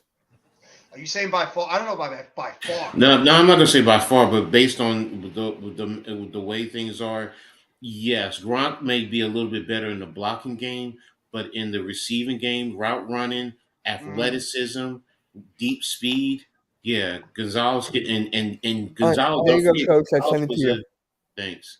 Don't No forget, problem. Gonzalez was also a former basketball player in college, so he had Yeah. the hops. That's why I'm glad you're saying that because I would put Gates too because Gates also had Yeah, that Gates. same type of athleticism that Tony Gonzalez had. He was a former basketball player as well. I would put Gates up there as my number 2 because There we Gates go. was scary good in his prime. Mhm. And he had that same type of route running, athleticism, his ability to get open in the middle, that basketball background. People forget how good Antonio Gates was for the Chargers. You know what? You guys are not. I got you. I got you guys. Joe Montana, Okay. LaDainian Tomlinson, Okay. Jerry Rice, Julio Jones, Sharp. Is that 14 or 15? Hold on, let me do it again.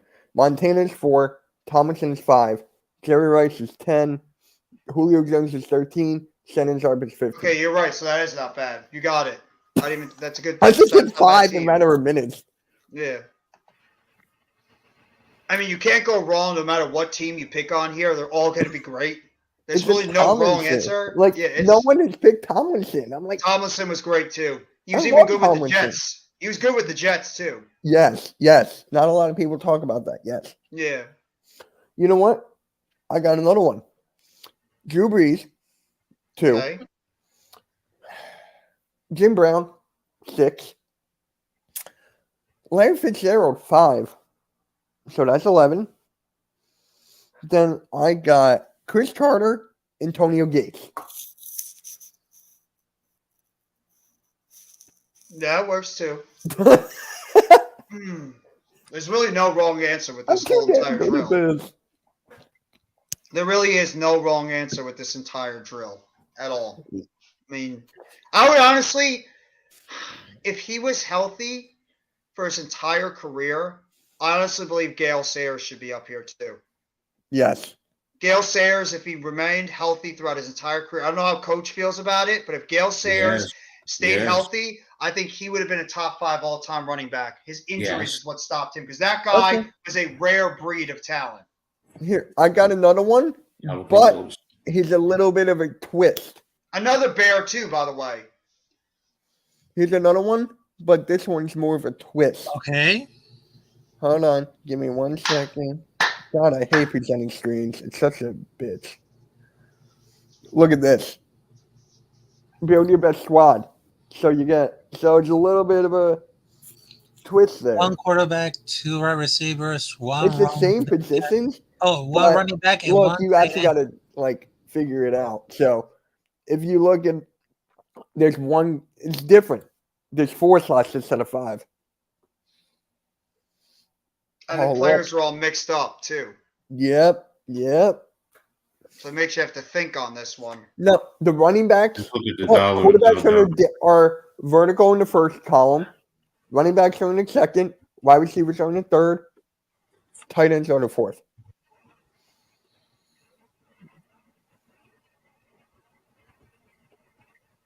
Or never mind. I'll take that back. Is that Wes Welker or is that Gronk? Where? In between Gonzalez and Tomlinson. Tomlinson. That's Gronk. That's Okay, Gronk. that's Gronk. Okay, I didn't know if it was Welker. There's Mahomes at $2.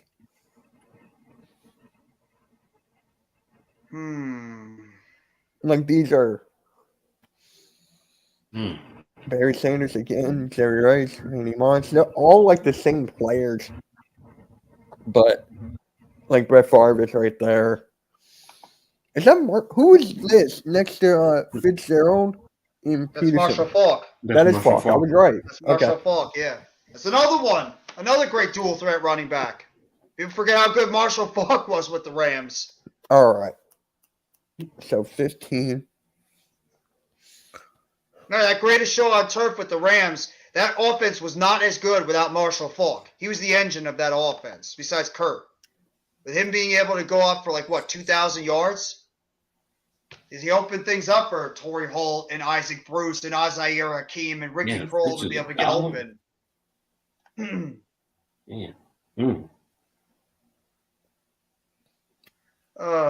Okay.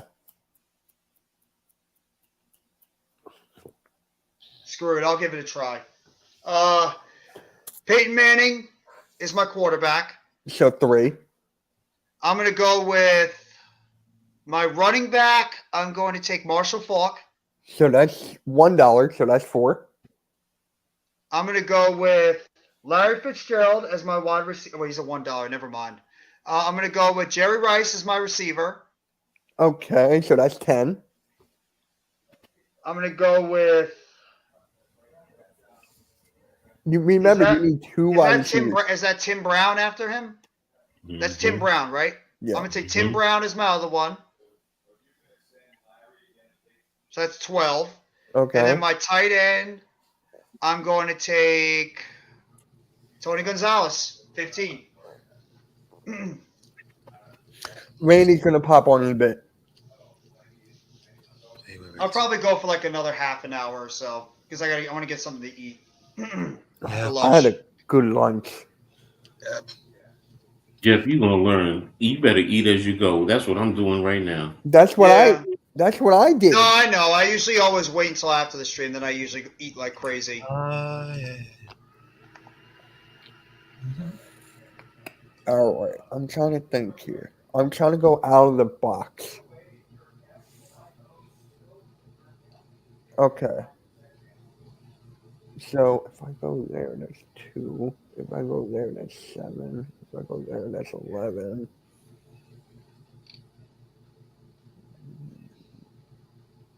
I think I got it. I think. Not exactly sure, but so Brett Favre, $2. Barry Sanders, 5. So that's 7. T.O. That's 11. That's very good. And then you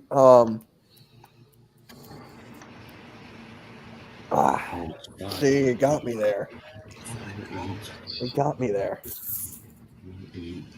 So if I go Sanders, that's 5. Montana. Wait, that's not Montana, is it? So there, that's 9. So that's 9. My God. This one, Not that easy, huh? this one is tough. Tough. This one's harder. Like the second one, I just went through like that. Like 1, 2, 3, 4. I cracked out 5 in like 5 minutes. By the way, more NFL news. The Panthers have restructured right guard Austin Corbett's contract, which There you is going go. to save them about $5.9 million to reduce his cap hit. So There they we go. restructured one of the offensive linemen's Oh, contracts. did you hear about the Bulls maybe getting that old Utah Jazz's coach, Gwen Snyder? The Bulls Yeah. or the Hawks? Hawks, Hawks. sorry, Hawks. Yeah, because the Bulls still got Billy Donovan as their coach. Yeah, my bad. Maybe we could do something like this for tomorrow with the basketball. Oh, yeah, definitely. I'll get a whole bunch of them. I'll get a whole bunch. This was tough. This was honestly really, really tough to do. Okay. I'm going. If I go. No, that's still the same thing. There's no quarterbacks for $1. That's the thing. If there was a quarterback for $1, I could possibly do it. Let me try it. I'll go Witten, Hey, what's up, Juice? Tomlinson, Montana, Calvin Johnson, and Tim Rice. Wait a minute, 4. Tim Hey. Brown or Jerry Rice? No, Montana, Calvin Johnson, that's 8. Tim Brown is 10. Okay. LaDainian Tomlinson is 13. Oh, Witten is only $1. Oh, Well, then I have to go $2 with one. Gates. I have to go with Gates. That's not really a bad choice. all right. Montana, Falk. Mhm. So that's 5. Then I need 2 wide receivers. Fitzgerald. So Montana, Falk, that's 5. Fitzgerald is 6. T.O., that's 10. And then You can go the big one at 5. yeah, but they're I already got my 2 wide receivers. No way, I got 1. I got no wait. You don't have a tight end. Yeah. Okay, Yeah, hold on. $5 tight end. That's what it is. Yeah. Hold on. So The 4. highest tight end is a 3. Yeah. You know what? I think So Montana is 4. Doing that right out of the gate. Who was on one of the other ones? I'll do Gronk at 3. So that's We've gone 7. through so many different ones. So That's 7. I'm gonna do Falk. So that's another one. So that's 8. That's 8. And then T.O., that's 4. So that's 12. And then I need a 2 spotter. Okay, so Tim Brown is- Gates. I got Gates, so I'm good. all right, Ralphie, you up, boy? No, wait, no. Yeah, Raph, go. Yeah, Raph, you go. Okay. So I'm gonna pick Tim Brown. That's 1 wide receiver. I'm gonna choose 1 Yeah. tight end, which is Hey, Spongy. Gronkowski. So that means one 20 minutes, $5. That's five. That's Uh-huh. 5, yeah. So I'm gonna choose Joe Montana. That's That's 9. 4, 3, 2. That's 9. 9. Right. Okay, so there we go, right there. So 4. So you need a quarterback and a receiver. He took Montana. I took Montana. I took So you Montana. need a running back and receiver. My fault. Oh, running back and receiver. That's very important. Let's see what I got over here. I think this. Okay, so Tim Brown is 2. Gronk is 3. Okay, this sounds 5. Montana, that's 4. Oh, I Yeah, I think you have 9 right now, Rap. You just need 2 positions to fill. So you need at least 6 more points. For the 6 last more 2. points. Okay. So it's that more 6 points. Okay, so who's the number 10 of the Napoli Colts? It's Peyton Manning, 18. Oh You yeah, take Montana? I just chose a quarterback.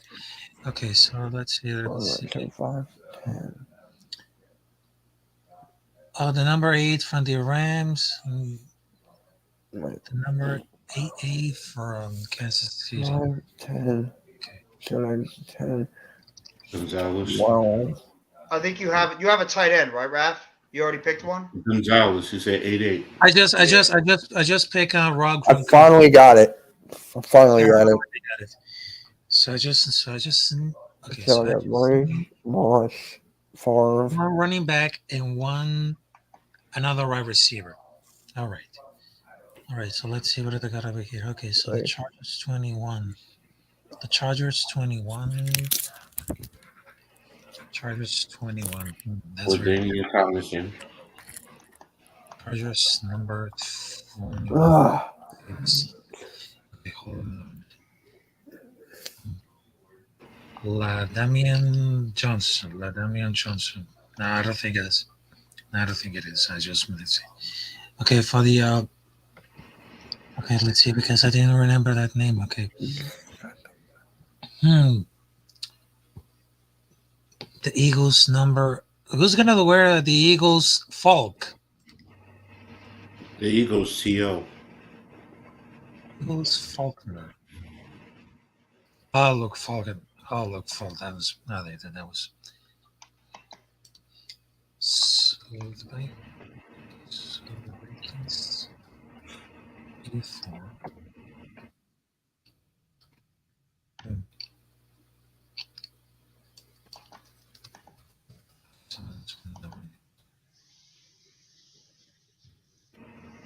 Oh, okay, got it. Okay, so that would be. I'll choose Tim Brown, Gronkowski, Montana. That's 4, and then I just pick Randy Moss from the number 84 from the Minnesota Vikings. Okay. all right, I got mine. Wait, Rap. Uh-huh. You Tell said me. Tim Brown. You said Tim Brown, Gronkowski, Montana, right? Yes, So that's 9. that's wide receiver. No, I'm saying total. No. Oh, the team total. Okay, so there is 8. Wide receiver, tight end, quarterback, totals 9 based on that. Then you said Moss or Rice. I just say Randy Moss. All right, 9 and 4 is 13. Yeah, that's 13. Yes. So you need a running back Okay.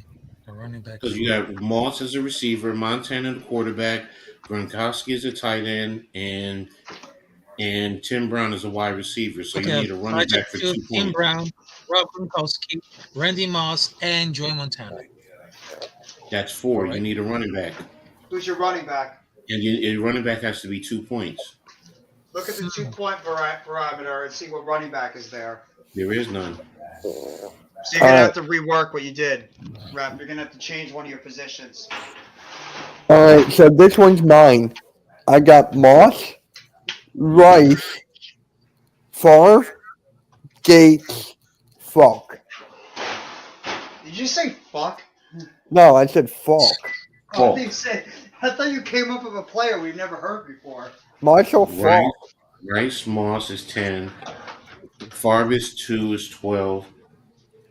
Gates Falk is 1 is 3, and Gates is 2. Yep, that's Oh, 15. okay, I got it. I was I getting got the out of 2 wide some. receivers there. That one was tough. I got that one. It's okay, Okay. Rap. It gets tricky sometimes.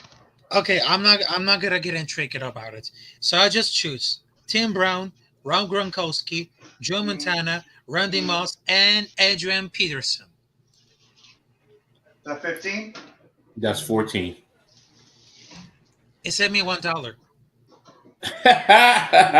He said it saves me $1. Okay. $1. Yeah, it just sent me $1. All right, you get points for creativity on I'm that. I'm so done with Kamara. Somebody give us their running back. Oh, Juice.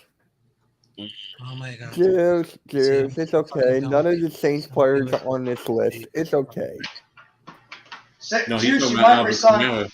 He's talking Yeah, about he's- Alvin Kamara because of what happened. Yeah, Yeah. I know. Might And be I'm going to adding jail. a little. And then I'm adding a little. Oh, look, no all-time Saints here. Well, Juice, there actually. Well, the other is. Oh no, wait, Breeze isn't there. I thought Breeze was there. No, That was the other one. Yeah. that was the second one. Well, Juice, I heard you guys are resigning some defensive end. I don't know how to pronounce his name, but he's apparently going to resign with the team. I could hear your joy right now through the screen.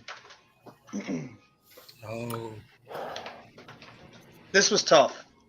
This is tough. Going through these types of players, trying to pick like between who you think is the top guy. Yep. Juice, I feel you. I deal with pain every day. So do I. We all So do. do I. That's why I'm so mad up and so filled up with food. I love me some food. Don't we all? Delicious, yummy food. Don't we all? And Oh, if you'd I be had a surprised. chance, if I had a chance and I could get away with it, I'd fly high to the sky. Puff, puff, pass. He fly high, so why he rolling? No, it's no lie. I know. Oh, okay. You're still going, Raph? Yes, just picking my choices. Mitch loves Okay. his brownies. Yeah. Yes, he does. Yeah. Yes, Oh he yeah, does. yes. Tell me something I don't know. The sky is not blue; it's actually purple. Oh. That's something you didn't know. I Really? I Yeah. didn't know that the Saints have 0 Super Bowls. Oh, Or what? Jesus. Here's something you don't know. What? Mitch is a pimp in disguise. Yes, a Jewish pimp. I'll take it. Oh, I know one. He makes Don the Magic Wand look like nothing. No, seriously, I know one. I Oh, know yeah? one. Yeah. Damn. Mhm. He got some honeys. Good for him. And he got money. Wow. And he don't have to beat his chicks around, so he don't beat them up. So He knows the honeys that are gonna bring the money, and you know they aren't gonna do anything funny. true that, brother. True that.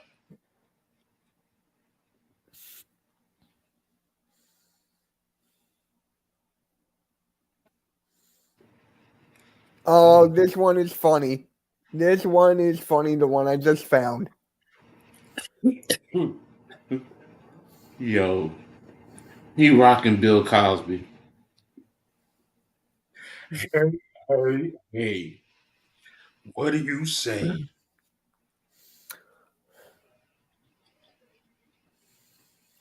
Hold All right, Mitch. What is it? on. It took me a little bit to hold up. Give me a sec. Your second is up. Yes, I know.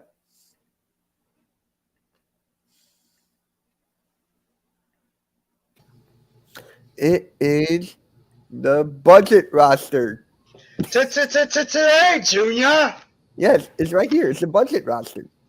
okay. What's the- Budget roster what's the spend budget no roster? more than 50. These are all the players who stink. Winston at 5. These are all the players that stink. Spend bro, no more bro. than 15. Oh. Cordell whoa, Patterson whoa. doesn't suck. Cordell Patterson doesn't suck. Odell Buck. Oh my god. Odell Gronk stinks. No, They this is just like in the. How do I explain They have this? How do I Patterson, explain this? Connor. They have No more than 15. Gronk. They got Adrian Hurts. But Winston's at 5. Pause, That's, Juice. Okay, pause, Juice. Okay, we're not gonna read this comment. Okay, How you No, it's fine. we're not How you gonna know- read this comment, Juice. How Okay, you know he got a so big I'll stroke? read How you. you know? How you know he So- got a big stroke, man? I'm not Whoa. stupid. We're not gonna read. Are you? Hey, bro, if you come out of the closet, more respect, more power to you, bro. They got Cordell Patterson. They got Odell. Cause I ain't calling no other man a big stroke. No, heck no. They got Dalton. Yeah, it was a little out there. I'm trying to think. Like, I'm sorry, some of these guys don't suck. no, They I don't. mean, Odell, I just don't understand. Like, Gronk, Even Patterson is one of the best return men in the past like 5-6 years. Juju's with not the bad. Steelers. Yeah, Gallup, Gallup's good. you saying easy? Yo, you the one to put it out there, bro, not me. no, this is the list I just found Leonard on Fournette's Twitter. not bad either, and neither is James Conner. Okay, so I got James Conner is like a sneaky Hell, running back. I'll even say it. Evan Ingram's not even that bad. He's not. He just wasn't a fit for the Giants, but he's actually not that This bad is of a like player. out of their prime. Like, some of these players are out of their prime. That's basically what it is. Yeah, Evan Ingram I is still Like, in his Odell's out of his prime in here. Evan- Gronk's no, out of Evan- his prime in here. Juju Smith-Schuster's like 25 years old. just gonna be He's Some still in are, his some prime. aren't. I don't know. Yeah. I just found this. It was like Yeah, Bugger Josh out there. Gordon And I saw is Winston at 5. Is that Josh Gordon? I think it might be Melvin Gordon. That's Melvin Gordon. And he's not bad either. He's tailed off over the years, but he's still not bad. They got- All right. So you're 5. Wait. So I'm going to go with. So no more than 15. Okay. I'm going with Trubisky, Patterson. So that's 9. Who the hell? I don't even know who that is. MVS? Marquez Valdez-Scantling. Out. Oh, Hold on. This one he was with the Packers as a deep threat. So that's 9. 11. Dude's got a Super Bowl. Tell MVS and Juju got Super Bowls. okay, so I got. And then 1. That's 11. And then 3 is gonna be 14. Obviously, I don't think Evan Ingram sucks that much. He's a 4. Okay, so I got Juju. I got Odell. That means 7. I got Fournette as 3, which is equal to 10. I got Dalton, and last but not least, I got Ertz. Dalton and Ertz. Okay. Yep. Okay. So I would Okay. spend no more than I got Patterson. say $1 again. So Oh, you No, should say the dollar save, Raph. No, that was 15. You got 15 there. Yeah. I got 15 there, and I just spent 14. That makes sense. I mean, No, never mind. So Patterson. I got lost on that one. Yeah, me too, but I got it. Gronk, Patterson, so that's 10. Ongoing Mariota, that's 13. Juju. No, wait, I can't. Then I go Gallup and Williams. Damn. I'll go my quarterback. I'll take Bridgewater. I'll take him as my 2. My running back. I'll take Fournette. That's 3. So 5. My wide receivers. I'll go with Odell. That's 10. Other wide receiver, I'll take Juju, 12, and my tight end, Ertz. Okay.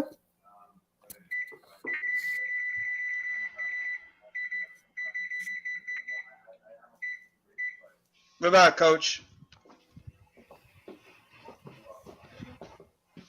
Hmm.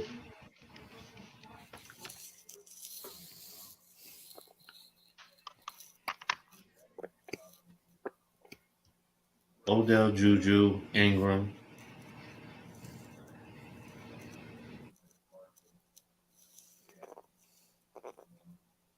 It's 11.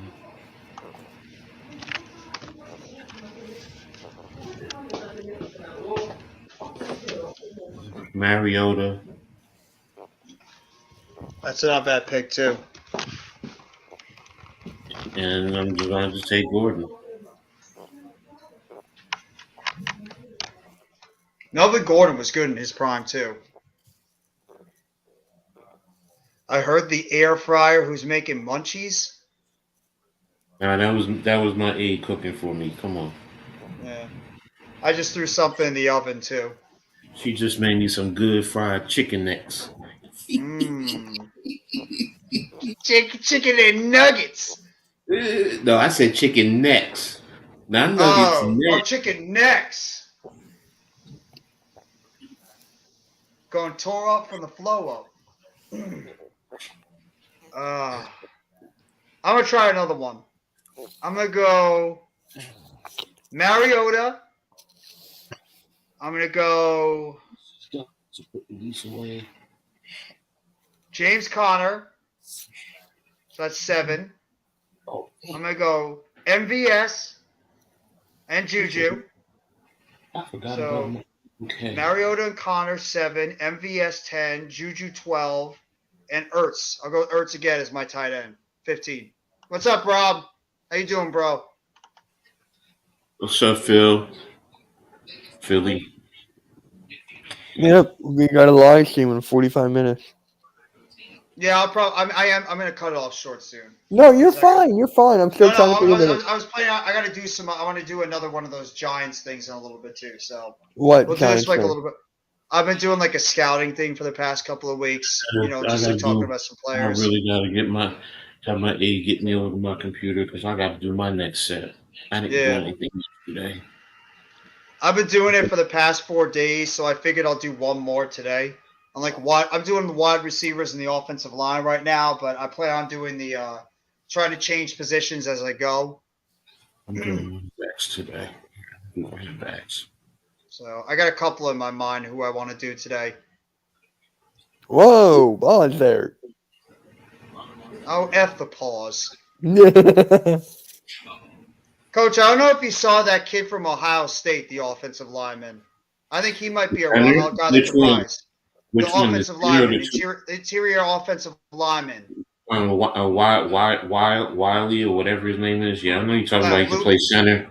Weipler or He's something. Yeah, He's a Weipler. guy that's really starting to raise up Mhm. the NFL draft charts because he's young too. He's versatile. And I know the argument is that he's better than Schmidt. I'm sorry for me. No, he's not. But okay. And he is young. He's 21 years old. Still a lot of room to grow too. I think he's a redshirt sophomore. Yeah, he's still young.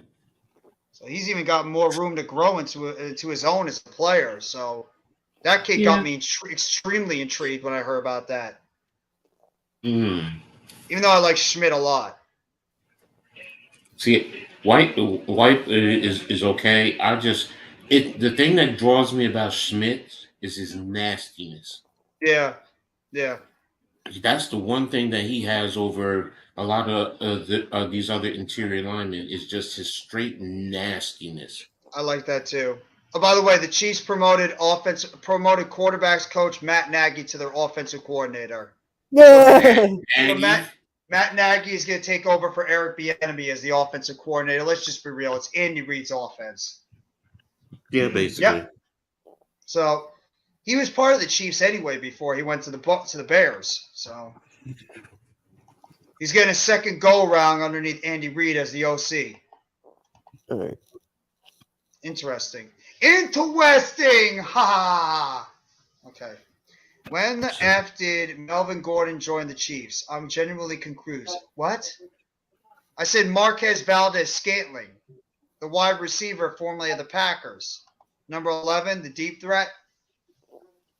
It's actually not that bad. Maybe that is possible. Everybody's going to want Bijan Robinson in this upcoming draft. A lot of teams are going to be looking at Bijan Robinson as that next big back coming out. Free out the Cowboys, like I said. I could see it, Coach.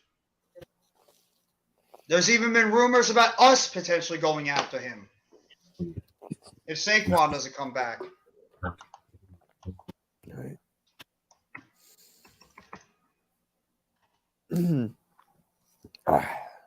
But yeah. You guys have anything else you want to say before we close the live stream down? Figured I we'll can give find everybody another one of those things. Maybe like real quickly, and then we'll we have tomorrow. We'll do some more tomorrow. Yeah, basketball. I'll find basketball ones for tomorrow. Yeah. But yeah. I say thank you very much, everybody, for coming by another episode of the Football Friday and New York Giants Talk live stream. Appreciate Mr. Rafael Chassin Montilla. Yes. Coach Ed Gladney, Amazing World of Sports. Mr. Mitch Kofsky, NYG22, who popped on earlier. I want to say thank you all for coming by the live stream. I hope all you guys enjoy the rest of your Friday. As always, take it easy, and let's go New York Football Giants. Together blue, everyone. Have a good one. Awesome power of nature, hot excitement of freedom. Goes after you get